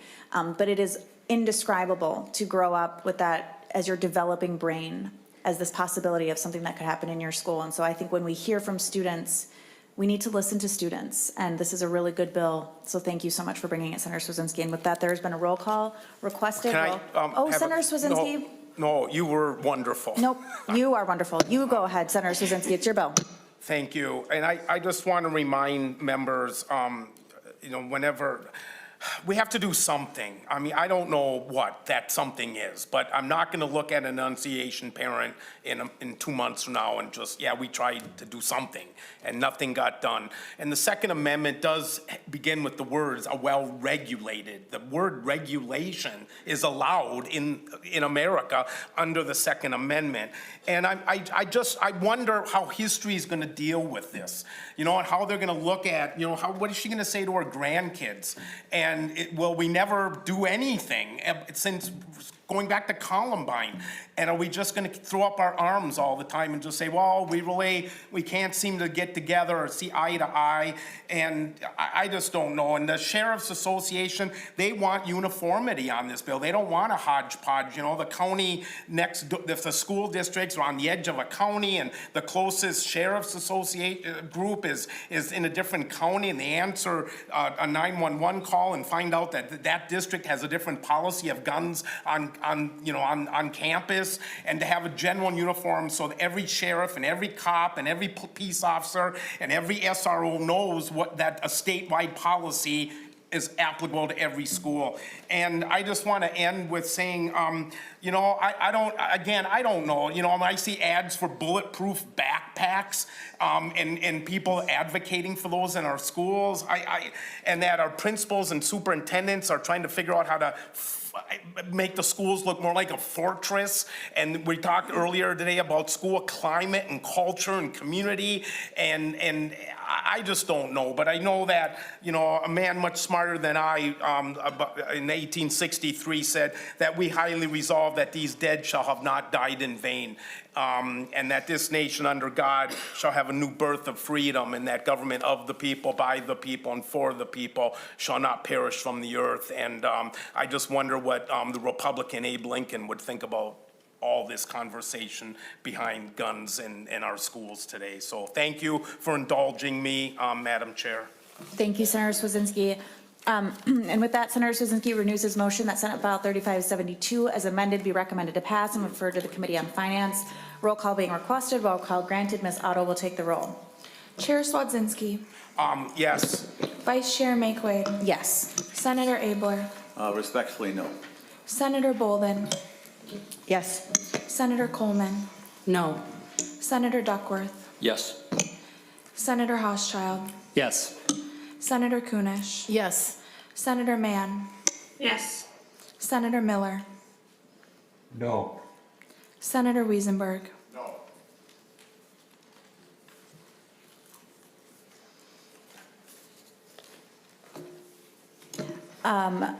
With 8 ayes and 3 noes, Senate File 3572 is sent on to Finance.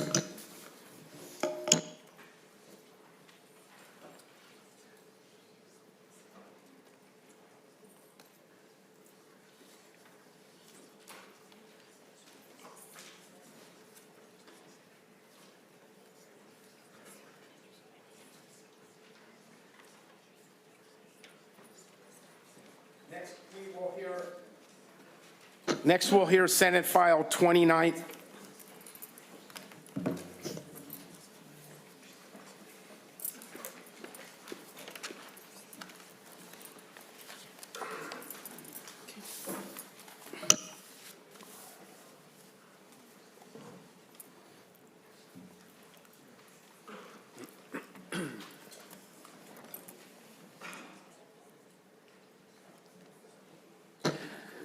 For committee record, we're updating Senate File 3572. We made a mistake, and the vote was 7 ayes and 4 noes, 4 nays.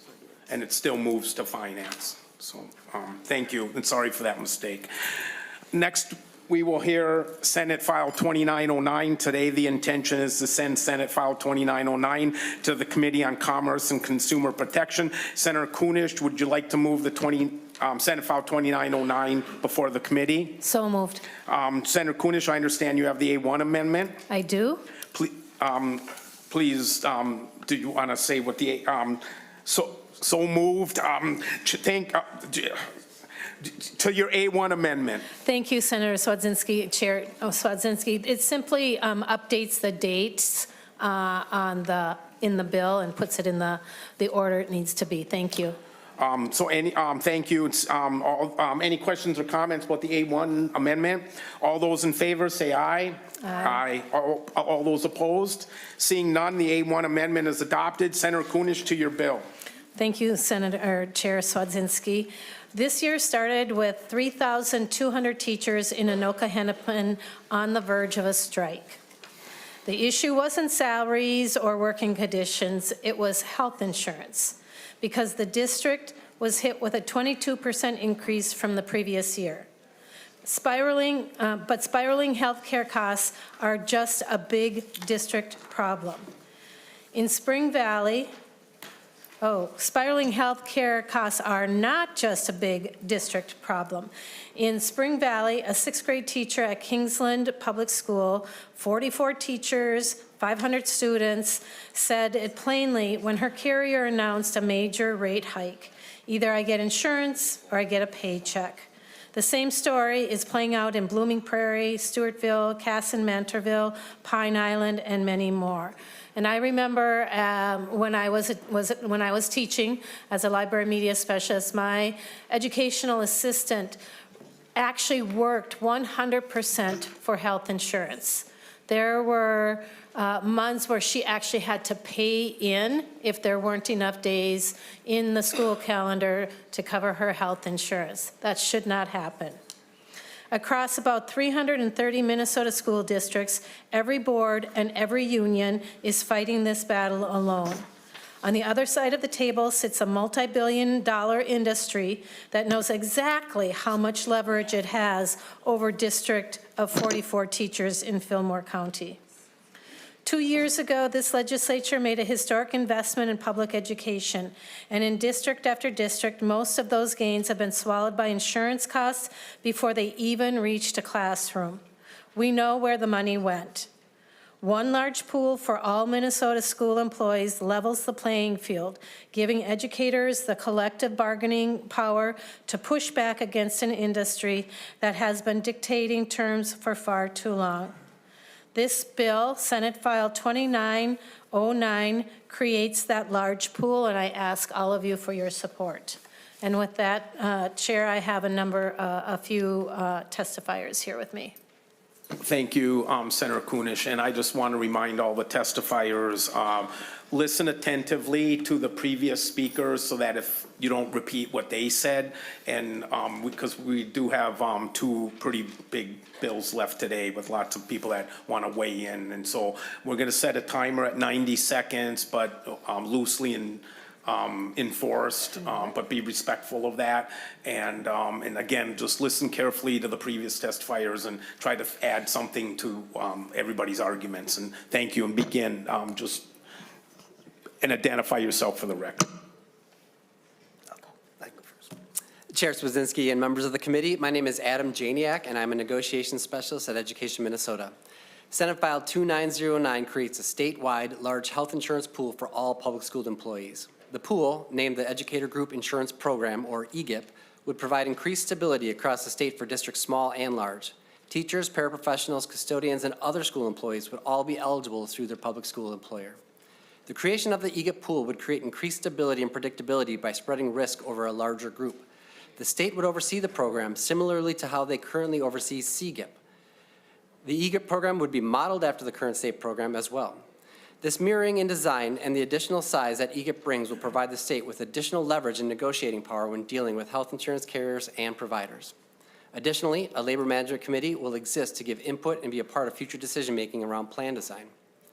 One of the most important aspects of the large pool would be the efficiency and savings created by lowering administrative costs, eliminating redundancies and duplications of processes in districts, as well as the elimination of unnecessary service layers. Currently, districts are each separately spending resources to determine their insurance. A funding investment is needed for this bill. However, I want to be clear, the language in Section 14 creates an aid stream for districts where any new costs associated with the requirements in this bill will be funded through the Department of Education. Districts would be funded the difference between their current premium costs and any new costs incurred upon passage of the bill. Minimum employer contribution levels for the premiums are set by this bill as well, which are once again covered by the EGIP aid stream in Section 14 of the bill. This investment would make both quality and affordable health care a possibility for educators across the state and provide districts with one of the recruitment and retention tools they desperately need. And the investment would further pay off as the statewide program cost savings in years to come are achieved. Thank you for your time today, and I ask you for your support of Senate File 2909. Good afternoon, Chair Cwodzinski, and my name is John Wolhopter. I'm the president of Anoka-Hennepin Education Minnesota, the union representing the teachers and licensed staff in the Anoka-Hennepin School District. I am here in support of Senate File 2909. You may have seen Anoka-Hennepin in the news recently. The largest school district in the state came to the brink of a strike, and at the center of it was healthcare costs. This school year, premiums for our self-insured plan increased 22% on average. For families, that meant an increase of $400 to $700 per month. To put that in perspective, a typical 2% salary increase amounts to roughly $1,000 to $2,000 for the year. One insurance increase wiped out that entirely, and we're already expecting another double-digit increase for next school year. The result is that talented, dedicated people are asking themselves whether a career serving the students of Anoka-Hennepin is one that they can afford for their own families. When Anoka-Hennepin, a self-insured district with an $86 million budget for health insurance, can't weather a series of high claims, it's clear we need a new system. Senate File 2909 contains a hold harmless funding provision in Section 14 that would cover any new costs to school districts. This section also fully covers the employer side premium. This bill is a real solution, and the educators in Anoka-Hennepin would appreciate your support. Thank you. Thank you. And members, if you have any questions for the testifiers, rather than call them back while they're up there, just interrupt, but otherwise we're gonna keep flowing. Thank you both. And if the testifiers could keep an eye on the calendar so that you could see if you're up next and be up here when you're ready to speak. And so Ms. Kotke and Ms. Goff, you guys are up next.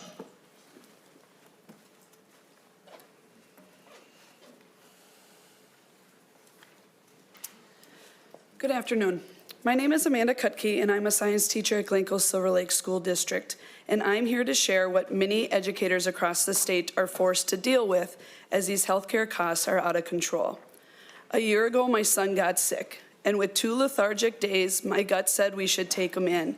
But my husband and I are always questioning if we can truly afford the $250 urgent care visit. But because of our high deductible and premiums, we waited and hoped what we thought was a stomach flu would pass, and it didn't. And after 10 long, very scary days at Children's Hospital, with several complications from a ruptured appendix, we were asked to pay our $10,000 deductible up front, and we couldn't. Their next suggestion was $900 a month until the bill was paid, and we couldn't do that either. Our son's life was saved, and we couldn't even pay the bill. To this day, waiting those days to go to the doctor haunts me, and I could use therapy to probably work through that trauma and that guilt, but I can't afford that either. Last year, my husband and I paid nearly $26,000 in premiums and deductibles before our insurance covered $1. That is almost half of my salary.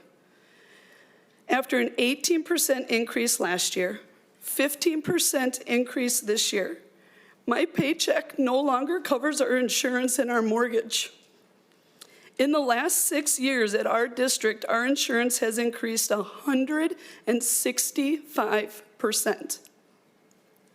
And this year, we are now seeing bids for another increase anywhere between 30 and 50. We are going backwards, and I love my students and I really love my job. But I cannot be in this profession if I can't even meet my family's needs. I know thousands of people have similar stories to mine.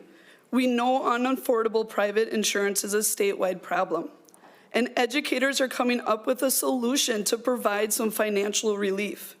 I needed you to hear my story today so you can see why a solution is so urgently needed.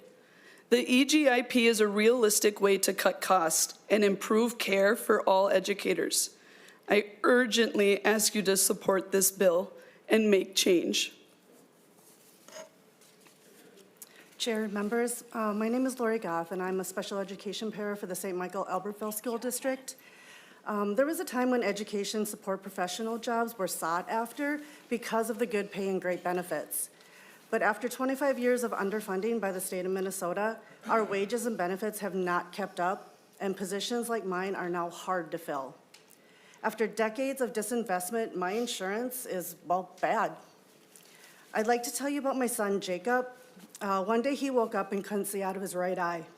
After many appointments with many doctors and specialists, and patiently, also known as agonizingly, waiting for test results and numerous MRIs, we found out he has a rare eye disease.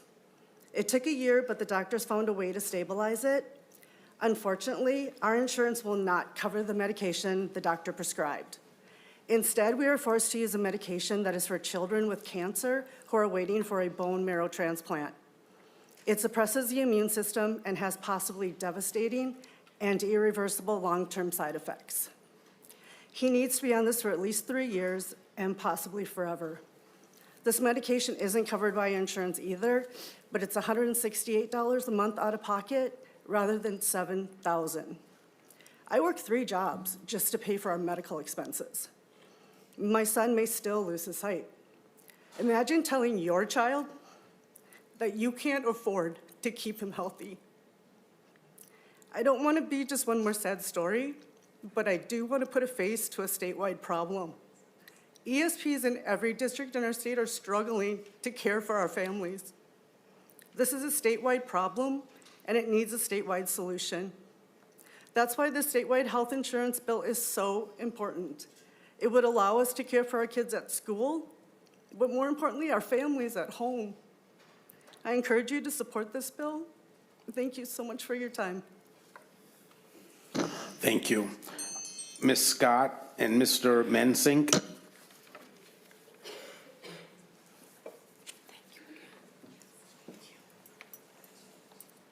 And after these 2 speakers are Mr. Schneiderwind and Mr. Otto.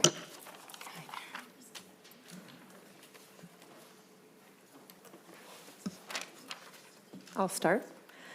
Good afternoon. My name is Kristen Scott, and I'm a proud AFSCME member and a paraprofessional in the Elk River School District. I'm here today to share with you about the burden of health insurance premiums on people like me. Working in public education is a calling. We surely aren't here to get rich. And we do our jobs for less than equally educated counterparts in pretty much every other profession. The amount we pay in healthcare premiums and deductibles has continued to go up year after year much faster than our wages. The last renewal we had in my school district was 11% higher than the previous year. We had negotiated for a modest increase in what the district was contributing to our premiums, but that was barely enough to cover it, and it pretty much brought us back to where we started. And now we're looking at another increase this year. I sat this year on the insurance committee where we listened to a consulting company who is paid 5 times my yearly salary explain to us how prices are going up. Thanks. We talked about how many people in our plan are high-cost claimants, because if we have too many of them, it could affect our renewal. God forbid one of our coworkers or our own family member gets sick or has an emergency. There's something wrong when someone who is going through one of the worst times in their life should feel bad for using the insurance that they pay for. These are the conversations that we have to have, and we're a decent-sized school district. It hits a lot smaller districts a lot harder. What we're doing now is not sustainable. We need a more efficient, cost-effective health insurance system, and I believe EGIP is it. When we work together, we have increased bargaining power with the insurance companies and more stability for our families. Thank you.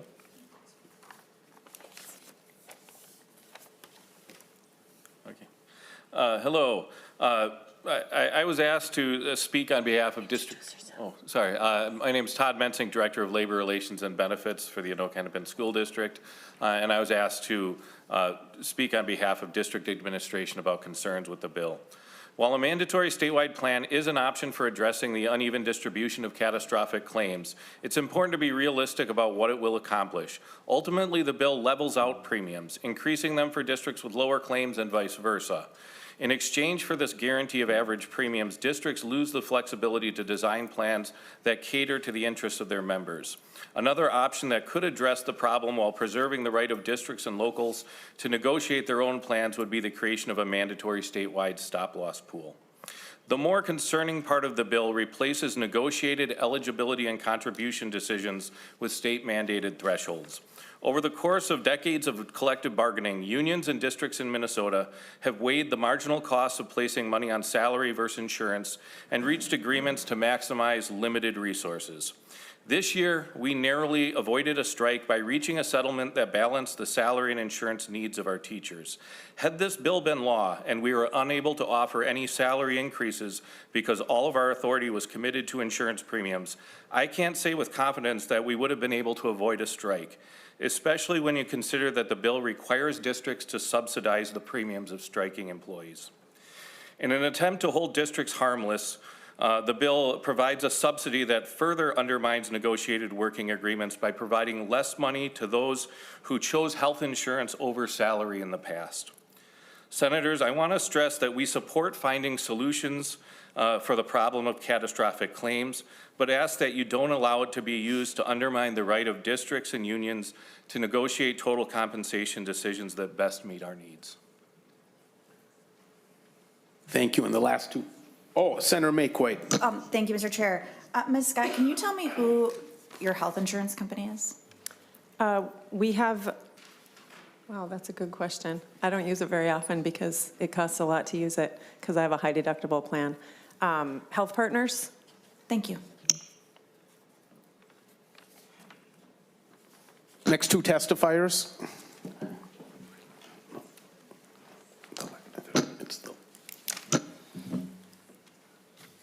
Mr. Chair, my name is Kirk Schneider, I'm Executive Director for the Minnesota School Boards Association, representing all 331 of our public school boards. I think one of the things we've been through this, and we saw a legislative effort 15 years ago, ultimately leading to a health insurance program offered by PEEP, designed to create and build a statewide insurance requirement, which has underwhelmed our school districts and resulted in rising costs for our school districts. The infrastructure, as you've mentioned already, around CGIP, which is a statewide pool, already is available and should be examined as an option as well. School boards certainly support affordable, high-quality health insurance coverage for their employees. We understand that rising health insurance costs are being felt by every sector of the economy. Minnesota Statute 123B09 is clear. The care and management and control of school districts is vested in the local school boards. And this Senate file, we believe, erodes the authority of school boards by shifting control over employee benefits to a state-level structure. We have three primary concerns. First, state control without state accountability. The bill removes the school board authority over one of the largest components of employee compensation, while leaving school boards responsible for budgets and outcomes. When decisions are made at the state level, but the financial consequences remain local, accountability breaks down. Second, mandated costs that compete with classroom investments. The Senate file requires the employer to contribute $95 for singles and $85 for family. For one of our school districts that is a regional center in Minnesota here, with the proposed change and the anticipated, they would see an annual premium increase, of $8 to $9 million. A smaller school district in northern Minnesota would see nearly a $500,000 increase. Without guaranteed state funding on top of a recent state mandated benefits like unemployment insurance, earned sick and safe time, and paid leave. So we're concerned about the state level.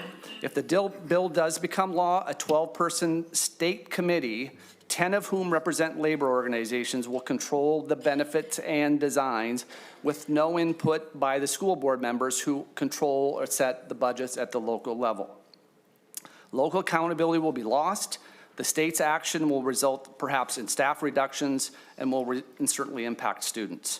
Third, fiscal instability. Districts already face significant uncertainty, including potential reductions in special ed funding and compensatory aid. Committing state and local dollars to an unproven statewide benefit instead of established student-centered programs like special ed and compensatory increases risk at a time when schools need financial stability. So the bottom line for us on this piece is we would just be very clear about the cost to the state and seek a fiscal note on this, as well as a local impact note for our school districts on the overall cost to the school districts on this proposal. Mr. Chair, that concludes my remarks. Thank you, Mr. Chair, members of the committee, for the opportunity to provide testimony on Senate File 2909. My name is Bill Otto with the Better Health Collective and the Minnesota Healthcare Consortium, two of the statewide public employee health insurance pools that are administered by the Minnesota Service Cooperatives. Minnesota Service Cooperatives were created by the legislature to help school districts and other public entities collaborate to provide services more efficiently and more effectively.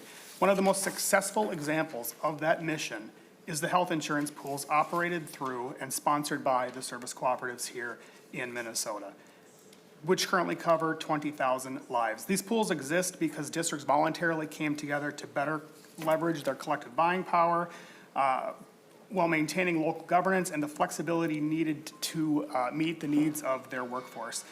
This proposal will be detrimental to these insurance pools and the remaining public employees by requiring these school district employees to participate in a single statewide educator insurance program. And if enacted, the legislation negatively impacts these existing cooperative plans the districts have built and refined over decades. The proposal hinders effective and efficient competition in the marketplace and limits options and choice. The service cooperative plans have consistently delivered stronger benefits and at lower costs than many alternative options available to school employees, including for smaller groups. By pooling risk and managing plans collaboratively, the service cooperatives have been able to offer comprehensive coverage, maintain premium and benefit stability, and offer plans designed to tailor the needs of employees and the districts that respects both the employer and the employee dollars.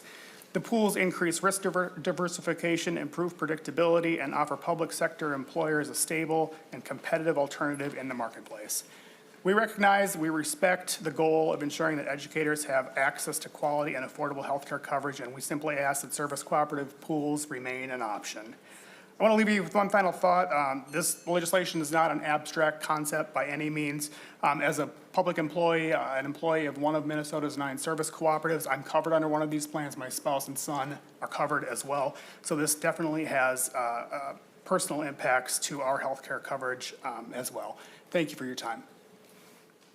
Thank you to all the testifiers. Senator Abeler, members, any questions or comments? Senator Abeler. Well, thank you. If Mr. Wolhopter can come back up here. Is he still around? Yeah, thanks.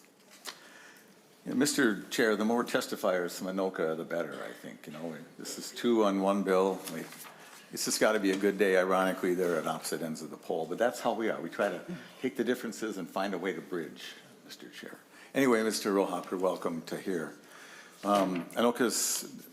This conversation has been going on my entire time here. And I told the chair to be brief, there's other work to do later today, but I'd like to chat with you more in private if I can. But Anoka is self-insured, and, and as such, Anoka's increases are a function of who went to get what for care. And so I don't know the exact numbers, and maybe you can help me in our offline meetings. I'm curious. I don't think very much of the money that we spend as a district, I guess it's we, you, whoever, is on the admin side. So it's just whatever they have to do to process the claims and pay the doctors and all that. And so the rest is driven by need. And so I'm not sure if everybody understands that. I've probably been on both sides of this discussion, and I'm inclined to vote to move it forward for more discussion. I had met with some of the teachers today, and they talked about a study, which we could use one more of those, I guess, but I just want to caution you and the advocates that there is no silver bullet in healthcare costs. It simply costs a lot. And as a 47-year clinician in this area, it's really difficult. So, so is it your view that like all the teachers in our district really want to do this, or have you taken a poll to say, what do you think, or do you have an opinion about that? Sure.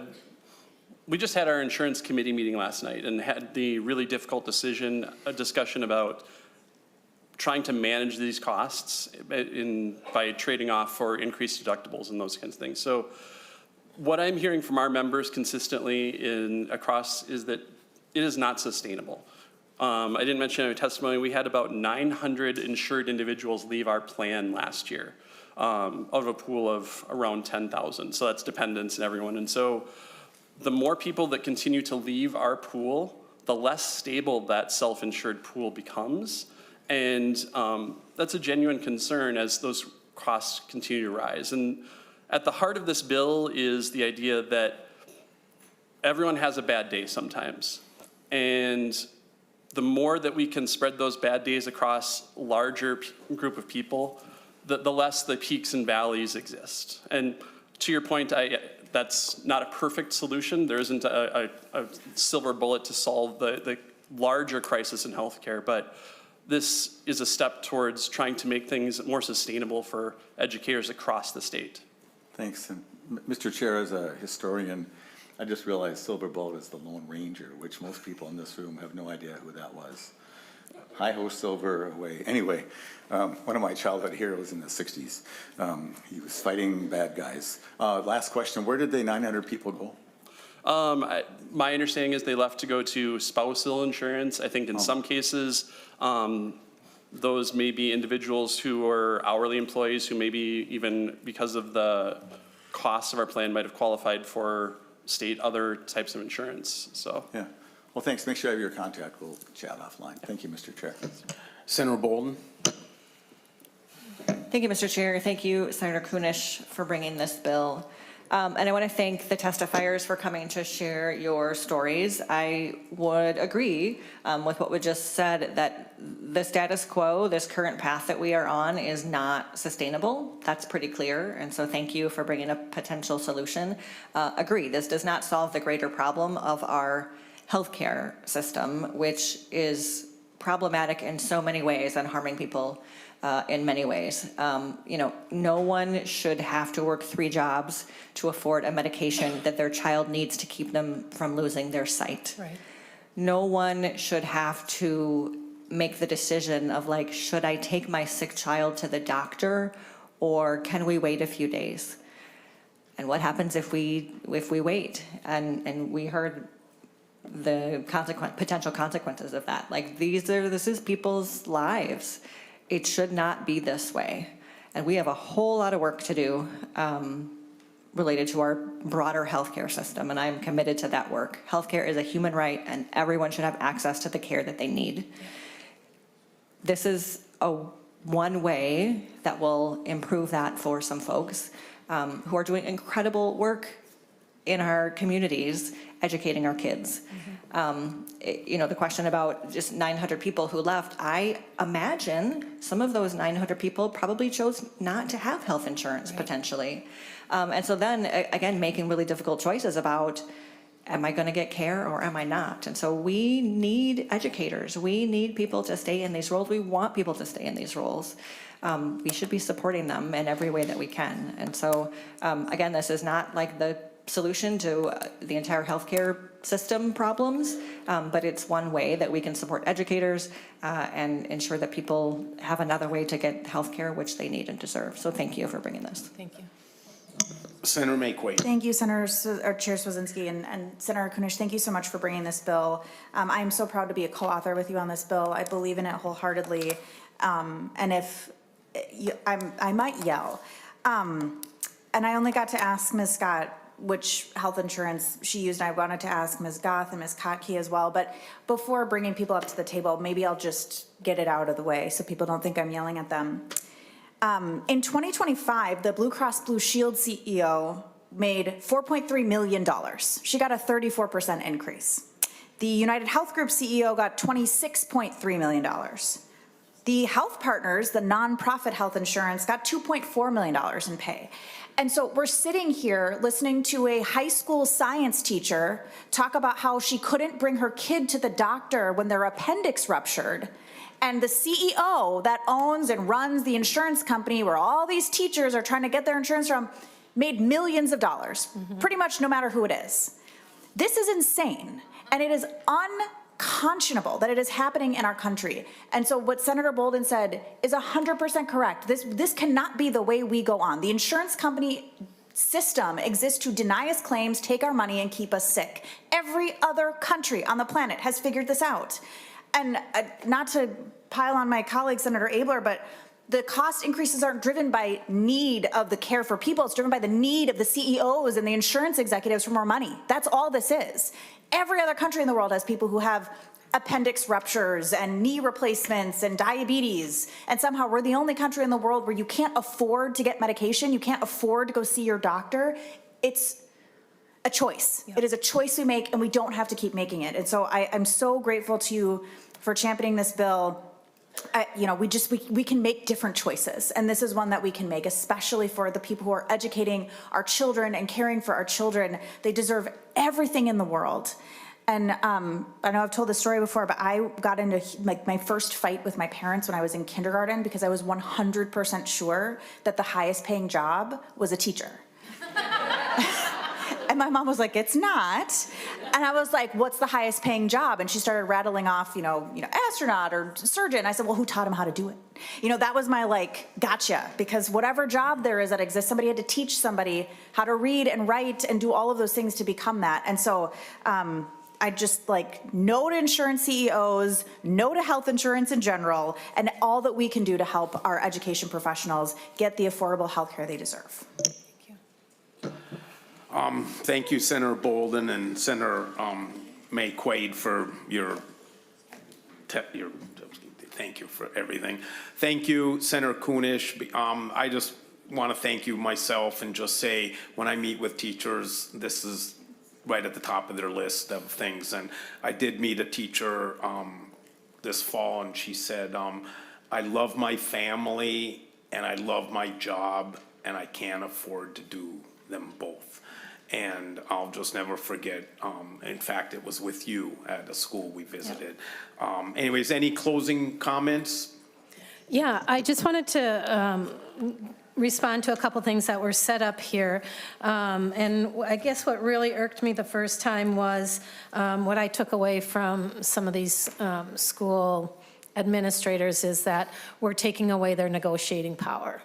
And by if we made this statewide thing, that they would lose their negotiating power. And as a former negotiator for my district, I, find that very abhorrent, that would be one of the reasons that we wouldn't do something like this.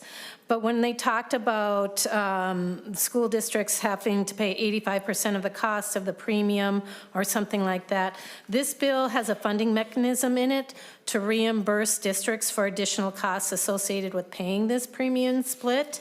This is also what the state currently pays for the insurance premium for its state employees, so we know that it works. When they talk about, removing that local control, we have to remember that health insurance carriers are not accountable to the public the way they should be. And we, as legislators, it is our responsibility to ensure that every single dollar that we are sending to those schools is being spent wisely, and that when it comes to health insurance costs at local control, we can't control it at local control, but if we have it as a statewide health program, we definitely can. And then the last thing I just wanted to point out, what are these advantages? Well, we would be able to increase purchasing power for the state. So now the state has the bargaining power, not the districts or who don't have the power. More stability and better predictability from year to year. The risk is spread out over the larger group, and the premium changes are made more consistent without extreme changes, and we see that difference in different districts. The efficiency in management results in cost savings, so the districts don't have that administrative cost. Then there's no need for district-level brokers and third-party administrators. Imagine the millions that we are paying for these brokers and these administrators. There's fewer district resources used and needed. It's much more efficient, and we, as the state, with should we pass this, would have the future ability to negotiate and leverage other levels of health care. So when we look at the clinics and the hospitals that are either closing or where we need them more, this gives us more bargaining power. So with that, members, I would appreciate your support on this bill. Thank you, Senator Kunesh. And Senator Kunesh renews her motion that Senate File 2909 as amended be recommended, passed, and referred to Committee on Commerce and Consumer Protection. All those in favor say aye. Aye. All those opposed? Seeing none, the bill is being sent to Committee on Commerce and Consumer Protection. Thank you. And the last bill we have today is Senator Abeler's 4023. Senator Abeler, welcome to the committee today. The intention is to lay Senate File 4023 over for possible inclusion. What? You're all leaving. I'm like, goodness, Mr. Yeah, Chair. and it is you, Senator Abeler. Senator Abeler would, They have a legislative panel, the teachers do. oh, yeah. There's no motion, Mr. Chair. Just, yeah. I'm going to begin again, but I just want to remind, we do have a lot of testifiers. We'll probably be here till 1:45, so just members know that we're probably going to go 15 minutes over if that works out okay, to give Senator Abeler the time he deserves. So Senator Abeler, would you like to move Senate File 4023 before the committee? I would, and there it is. So thank you, Mr. Thank you, Senator Abeler, and to your bill. Well, and thank you. And just to the last bill, I hope that all the good things they say hope come true. And I'm happy to be a part of that process. It is a very, very difficult topic. So anyway, so good luck. So a lot of topics are difficult, Mr. Chair. How to help every student in the classroom is a difficult topic. A couple of years ago, 2023, it was decided that there couldn't be any suspensions more than a few hours in the K-3 student world. And I understand the reasons for that, and I actually want to thank all the people that have reached out to me about this, and many have, which I really admire and respect the concerns that they show on this. But so I've heard so much from teachers and parents, and some teachers that want to retire because they can't take getting hit anymore by these young kids. And you think, well, how could a young child like that do it? And apparently quite a bit, and I've got some testifiers that can talk about that. Mr. Chair, it's my intention to continue to talk to all the advocates. I think what's not clear in the current law that we're just adding one day to, pretty much, is why you would suspend a child in the first place. And I think that needs to be beefed up and made more clear, and particularly for the reasons of physical altercations and such, not for disrespect, not for because they were late, or not for that reasons, but where there's actually some physical reason, and then to clarify in more detail what it is you're going to do during that extra day.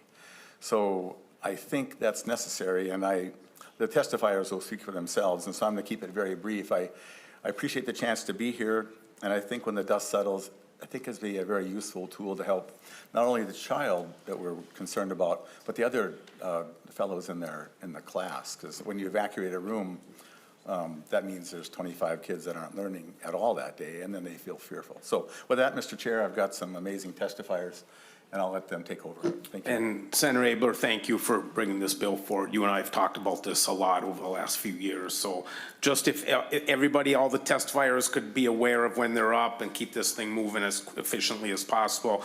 Superintendent McIntyre and Ms. Schnabel Schnabel, you guys are up. And just introduce yourself for the record, and we'll try to keep this moving as quick as possible, but respectful of the time as well. Thank you, Mr. Chair and members of the committee. My name is Corey McIntyre, Superintendent of Anoka Hennepin Schools, speaking also on behalf of AMSD, MASA, and MSBA. Here to testify in support of Senate File 4023 that provides for K-3 student dismissal up to a day, I think it reads a day and a half, following a disciplinary incident, and here's why. This year through February 9th, there's been 142 K-3 classroom evacuations in Anoka Hennepin for unsafe, dysregulated student behavior. While this is a small percentage of our overall K-3 classrooms across our district, any evacuation of a classroom results in instructional time loss and trauma to student and other students in the classroom impacted by the disruption.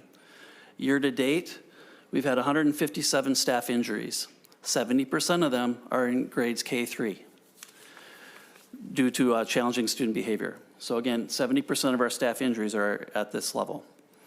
So Senate File 4023 provides the needed time for a school team to work in partnership with a student's parent or guardian to address that behavior and develop a plan for success before returning back to school. So we thank Senator Abeler for this bill providing up to an additional day to help that planning and prevention happen, to identify strategies and create a safe and successful learning environment for students and their classmates. So we appreciate your consideration for this bill, and I'll turn it over to Ramsey Elementary School Principal Denise Schnabel. Thank you, Mr. Chair and members of the board. I appreciate this opportunity to testify. I bring 28 years of experience in education, the last decade in administration, to this discussion. Currently, I am responsible for the safety and academic growth for 960 students. While the vast majority of my students' needs are met through Tier 1 instruction, restorative practices, and strategic interventions, we're seeing a high rise in intense behaviors and incidents that exceed the capacity of these tools, even in the early elementary years. There is a common misconception that at the elementary level, little people have little problems. However, in the past year alone, my staff and I have managed the following public incidents. A first grader using a lighter to set fire to a hallway display during an arrival time. A second grader throwing and dismantling furniture and using pieces to destroy technology equipment and threaten staff in a common learning space, necessitating a hold in place in an entire wing of my building. A third grader punching me in the face and breaking my glasses and cutting my nose after, in full view of students after following an assault on a pier. These are not instances of mere non-compliance or acting out. They are traumatic events that shatter the sense of safety for students, staff, and their families. I do not believe suspension is a behavior cure-all. However, it is an essential tool for safety and stabilization. When an incident of this magnitude occurs, we require time to rebuild the sense of safety for the victims and the witnesses so that the learning can continue. We need to collaborate with the families and specialists to create our robust, individualized support plans that prevent future reoccurrence. And we need to connect those students and families who are harmed with high-level external resources that they clearly require. Currently, the prohibition of suspensions for students below 4th grade has removed our ability to effectively manage these crises. It is impossible to provide the immediate, intensive supervision a student needs while simultaneously drafting the long-term plan required for their success.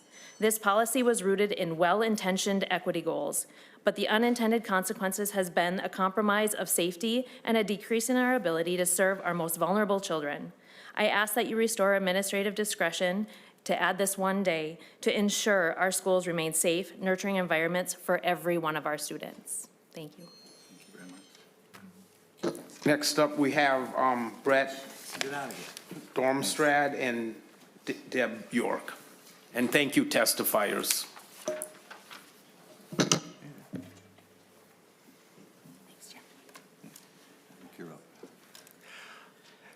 Thank you, Mr. Chair and members of the committee.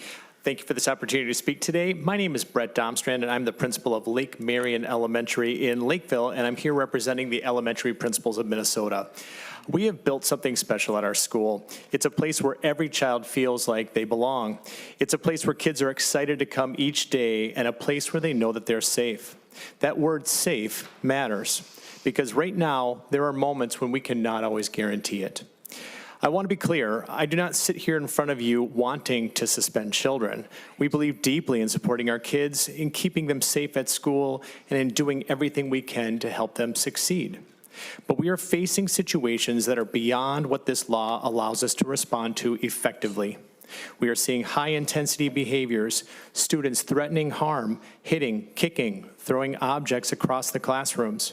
We are evacuating entire classrooms of 20 and sometimes 30 students just to keep them safe.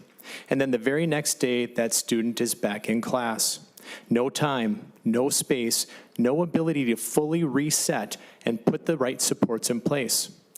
And I have to make the phone calls that no principal ever wants to make, calling a parent and saying, I'm sorry that your child got hit. I'm sorry that your child got hurt. And then explaining that your child wasn't even involved. They were just in the room.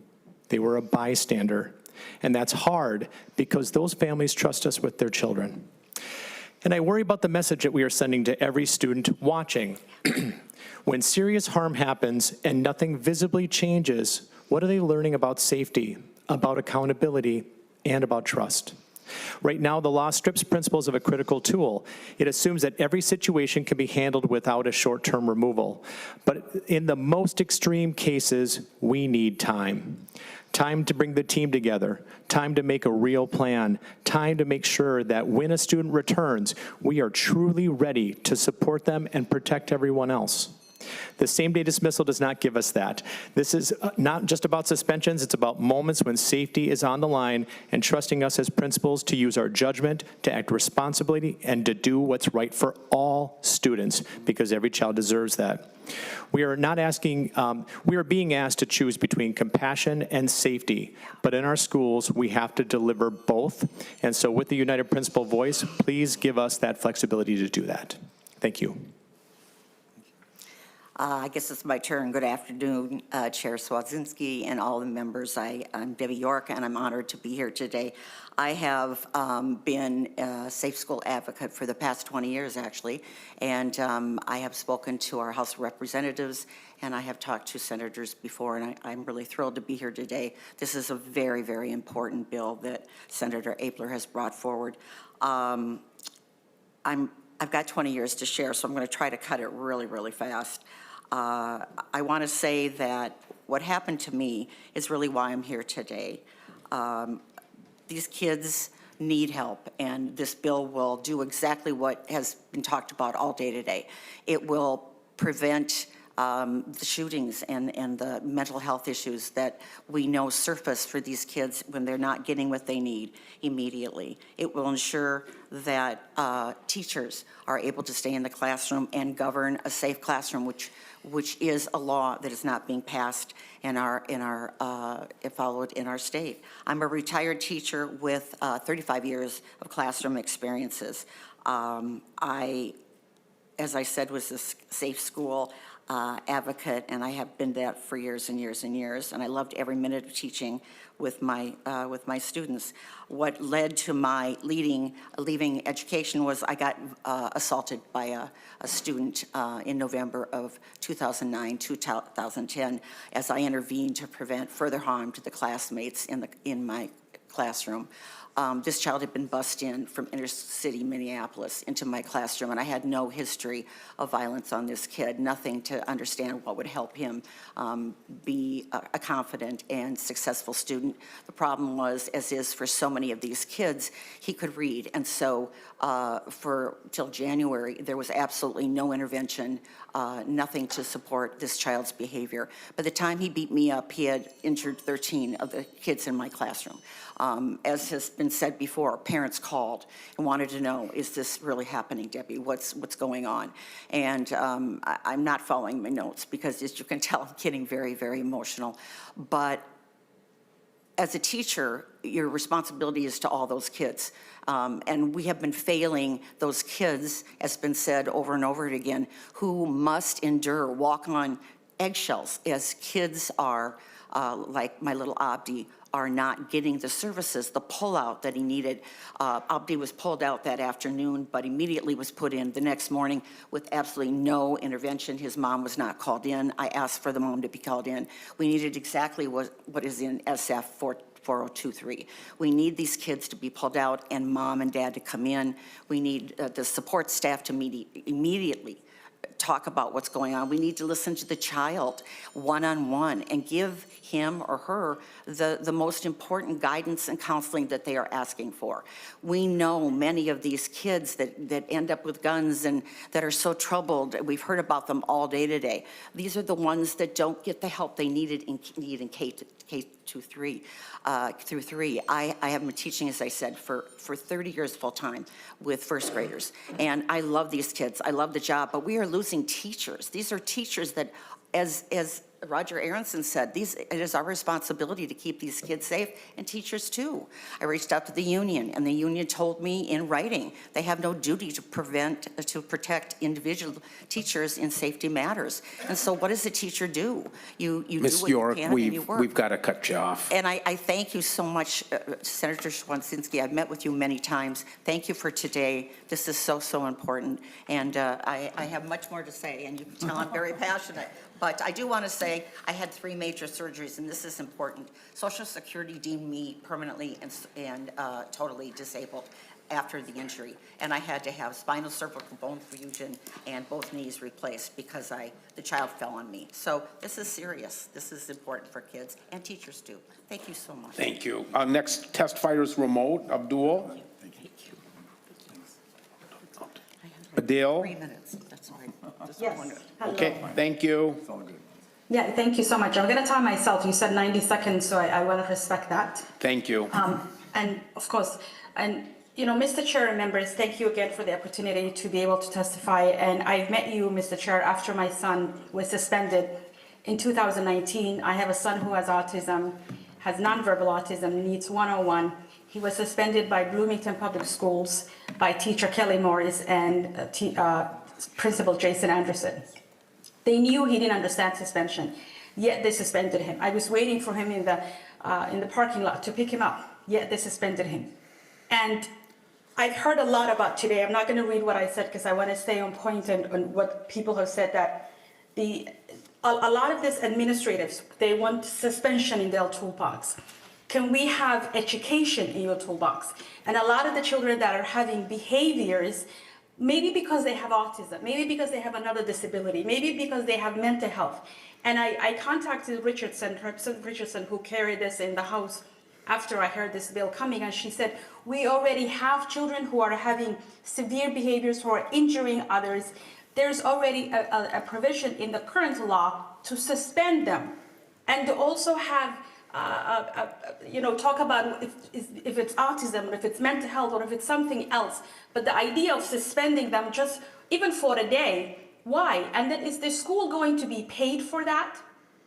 Is the school, because remember, we're told that fraud is getting paid for services that you did not provide, and my time is up, but I urge you to not vote for this bill. I respect and admire Senator Abeler. You're like a brother to me, but you are in the wrong in this one. Thank you so much. Hi, my name is Erin Sansmark. I'm the Executive Director of Solutions Not Suspensions Coalition. I'm sitting here to express SNS's opposition to Senate File 4023, and also I'm someone who has also been punched and assaulted by a child in a school building. What did I want to provide them? Support. This is a bill that seeks to allow for one-day dismissals in addition to already allowed same-day administrative absences for our earliest learners. We urge you to vote against this bill to protect the educational equity and developmental stability of our children. The current Minnesota law banning K-3 suspensions is a critical research-backed measure designed to maximize instructional time and prevent disproportionate discipline of young children. By permitting a one-day suspension in addition to the already allowed partial day, we're going to effectively see a 2-day loss of learning for a potential student. This is a significant setback at this crucial developmental stage. With this bill, we will see the same kids getting pushed out of school over and over again, continuing with the disparities that we have seen over the years in our state. Black children, and especially Black boys, will be most at risk again. Our collective goal must be to address underlying behavioral issues through positive and restorative practices and not by removing our youngest learners from the classroom. Remember, we are talking about 5, 6, 7, and 8-year-olds. We welcome discussions on implementation of the current ban and discussions on how to improve support for educators and administrators. As a former educator, I desperately want to see those supports. This policy is a matter of educational equity and commitment to ensuring all Minnesota students have an equal opportunity to succeed. The K-3 dismissal ban was put in place because Minnesota has some of the worst disparities by race in the country. Please do not turn your backs on our youngest learners. Respectfully, thank you to the committee. Thank you, Mr. Chair. My name is Jessica Webster. I'm a staff attorney with Legal Aid, and here opposing Senate File 4023. I had a lovely chat with Senator Abeler yesterday. He knows I hate this bill. I know he's very, you're the only person I can sit next to and say I hate a bill comfortably. I know he's super well-intended, and Legal Aid is not totally opposed to a targeted approach to talk about more time for safety planning or, talk about these really extreme situations. And we have to say the quiet part out loud. There was no crisis of 5-year-olds assaulting teachers or starting fires before the suspension ban was put in place. There was a crisis of white administrators suspending black and brown kids at terribly high rates compared to their white peers. We're talking about indigenous kids suspended at 10 times the rate of white kids, and black kids suspended at 8 times the rate of white children. And that's just an unassailable fact. And you can't promise me that if this language passes as is, that won't happen again. So there's no limitation in the language on what a child can be suspended for. There's no limit on how many times the child can be suspended. There's no MDE oversight. There's no requirement that the school engage the kid to see what's going on. And there's no language on safety planning, which was discussed by the administrators. So as a legal aid, poverty law attorney, and as a mom, I don't want to live in a state where we're suspending 5-year-olds for throwing chapstick and swearing. And we have to engage our kids differently. I really welcome this conversation. I appreciate Senator Abeler always being open and having an open door. And I do think we can do better on this front. So Chair, thank you for your time today. Thank you. Thank you so much, Chair Cwodzinski and committee members, and thank you also to Senator Abeler for the great conversations that we've had on this bill.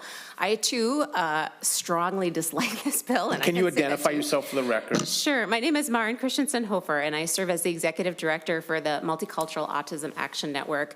And I would just like to begin my comments by asking, what is the purpose of a suspension? Why are we suspending kids? What is it we hope to accomplish by doing that?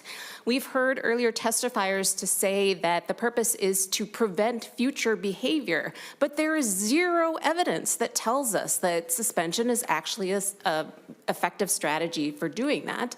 On the other hand, there is a mountain of evidence that tells us how harmful suspensions can be. I was talking earlier with a group of students who were talking about how they felt when they got suspended and how it made them feel like they didn't want to go back to school, like school wasn't a place for them, like it ruined their relationship with teachers that they felt like they could trust it. I mean, this is a practice that does harm. Instead, the conversation I had with Senator Abeler is what we can do instead.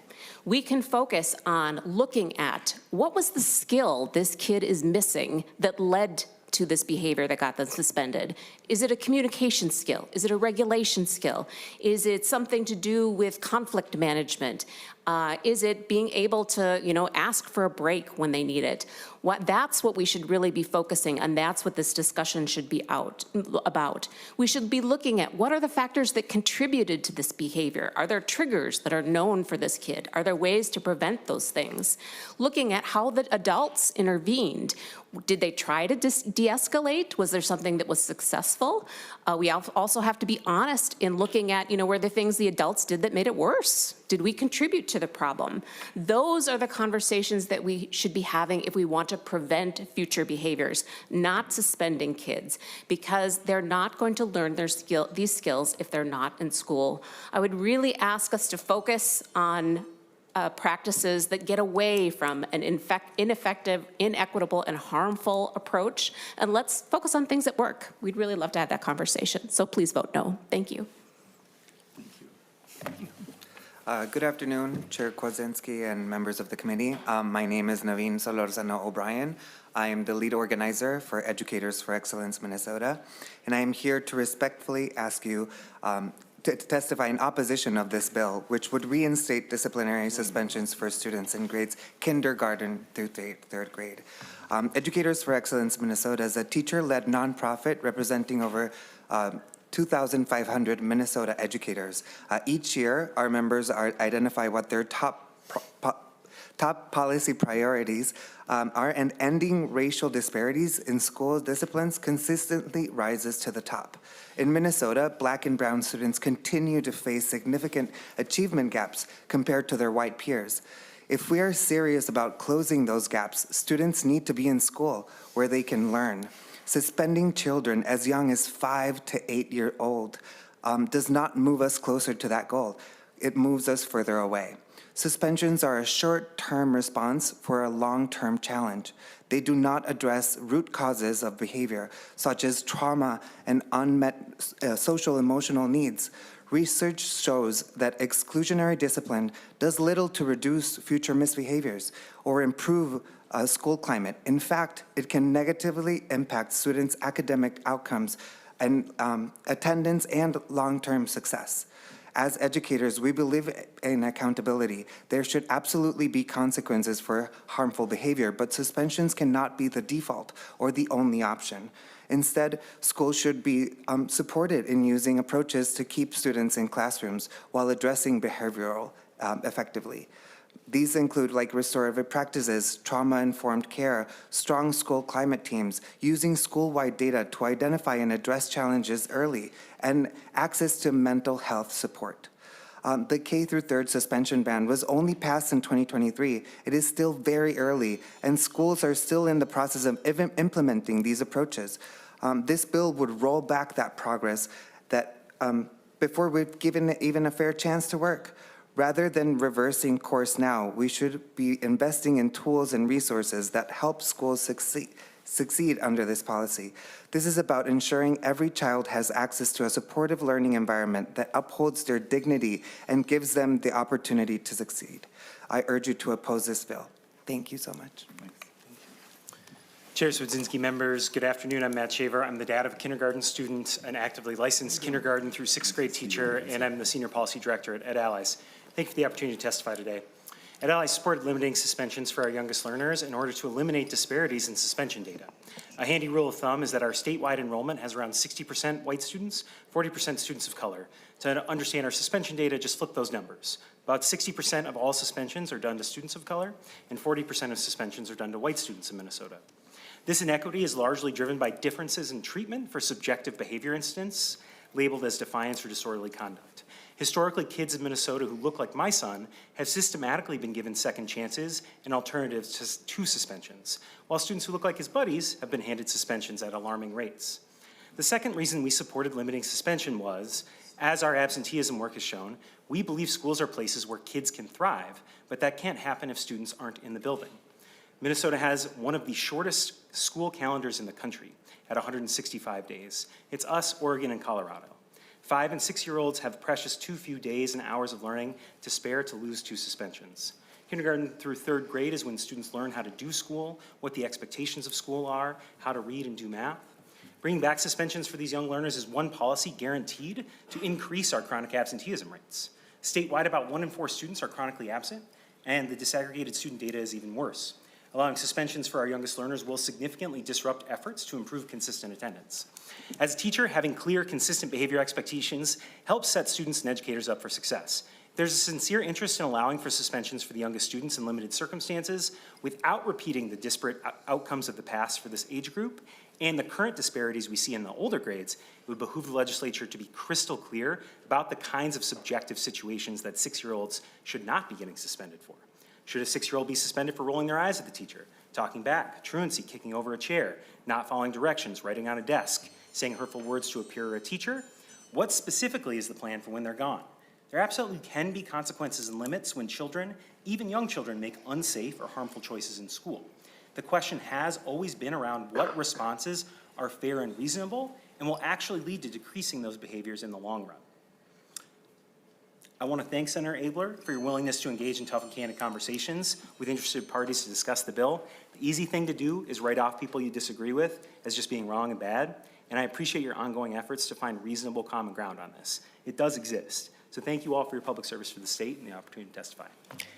Good afternoon, Chair, members of the committee. My name is Kulia Pringle. I'm the Executive Director of Stand Up Minnesota Parents United and also on the Steering Committee for Solutions, Not Suspensions. I also want to thank Senator Abeler for his willingness and openness to speak with folks who he may disagree with. I work one-on-one with families across the state of Minnesota navigating discipline policies and school systems that too often push children out instead of supporting them. I am also a secondary teacher by trade. I'm here today to respectfully urge you to oppose Senate File 4023. Minnesota made an important evidence-based decision when it prohibited suspensions for students in kindergarten through third grade. That policy recognized what families and research already know and show suspending very young children does not address behavior. It removes them from learning. This bill will allow a one-day suspension on an existing dismissal, meaning a child could lose up to 2 full days of instruction. For a third grader learning to read, 2 days matters. For a kindergarten learning how to be in school, 2 days matters. We also know suspensions are not applied equally. Black students, students with disabilities, and students experiencing poverty are disciplined at disproportionately higher rates. Even at young ages, this bill risks reopening those disparities. At a time when Minnesota is working to improve literacy, reduce absenteeism, and support student mental health, expanding suspension moves us in the wrong direction. Families are asking for support, counselors, behavior specialists, restorative practices, not more ways to remove children from school. If a child is struggling in kindergarten, the solution can't be exclusion. Let me be clear. You cannot close literacy gaps if children are out of the classroom. You cannot build belonging if children are sent home. A plan can still happen the next day with the family to create a plan, and that child does not need to be suspended for that to happen. Minnesota made the right decision. I urge you to protect that progress and vote no on Senate File 4023 as it stands. Thank you. Good afternoon, Mr. Chair. For the record, my name is Megan Adiola. I serve as the Legislative Policy Manager for the Minnesota Department of Education. Since we are right up at time, I will just keep my comments brief. MDE's position on this is simple. We're not looking back on discipline. We're looking forward. We are doing work currently with a multitude of cohorts of school staff on how to successfully implement non-exclusionary discipline into our schools, and we are seeing it work, and that is hard work that teachers want to do. Early experiences and focus on relationships, conflict resolution, and success set the trajectory for a student's potential. We look forward to continuing to support our schools while they implement this worthwhile work, and thank you very much for your time, Mr. Chair and Senator Abeler. Just closing comments. Before your closing comments, I just want to say thank you to all the testifiers. Sorry you were limited to your time, but appreciate your patience and understanding to that. We have to be out of here in a couple minutes. I'm reminding that's directed right at you, Senator Abeler. But I just hope everybody in this room realizes how difficult this issue has been for Senator Abeler and I. We've gone back and forth on this for a number of years now over trying to accommodate all the children that are in a first or second or third grade class and meet all their needs, and it's just a very difficult issue. So I appreciate you bringing this bill forward and bringing this conversation to the committee. So with that, any closing comments, Senator? I do, and in just a minute and a half worth. So I appreciate, I like the candid support. That was pretty good. But I also, even more so, appreciate the candid concerns. I think there was a problem in 2023 when this got put into place, and I am not one who wants to do anything untoward over someone's race or anything. But I think the faucet got closed too tight, and we just need to have a little drip. And listening to the department look forward, I'm going to look forward. But it can't be subjective. It has to be based on some objective thing with a physical deal. And then we can easily direct. I listened to all the testifiers. I've talked to half of them already with their plan in mind. And there's limited circumstances. What are those circumstances? And if it's something minor, some behavioral thing like you're rolling your eyes or something we do back and forth up here, you know, you're not going for that reason. But if Anoka has had 157 staff injuries this year and 70% in K-3, that is not okay either. And if those kids are all evacuated out of the classroom, that's 5,000 days out of there. And that child who's acting out, I mean, he can't be the most popular, Mr. Chair. And so how do we help rescue that child, keep him on track? How do we help make sure that other students get a chance to learn? How do we protect the teachers? And I think it's by just a little twist of the faucet with intentional, good reason, a high bar, and then I think we even keep records of it at the district. You know, how many did you suspend? You know, not their name, but just some data that people could look back on. What was their race? What was that? And I think that it's something we can do, and I'm committed to that. And I thank the committee for its time, and I thank all the people for their concerns. You know, we move the pendulum here, we kind of just nick it back just a tiny bit. So, Mr. Chair, I am grateful for the time, I'm grateful for the topic, and I'm committed to finding a good resolution to this that actually can accomplish the worthy goals they have about helping every child learn. So, thank you. Thank you, Senator. With that, Senate File 4023 is being laid over for possible consideration in the future omnibus bill.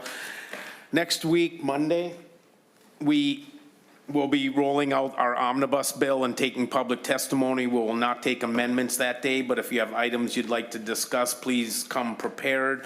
Our committee administrator will send out additional information by the end of the week. This meeting is adjourned.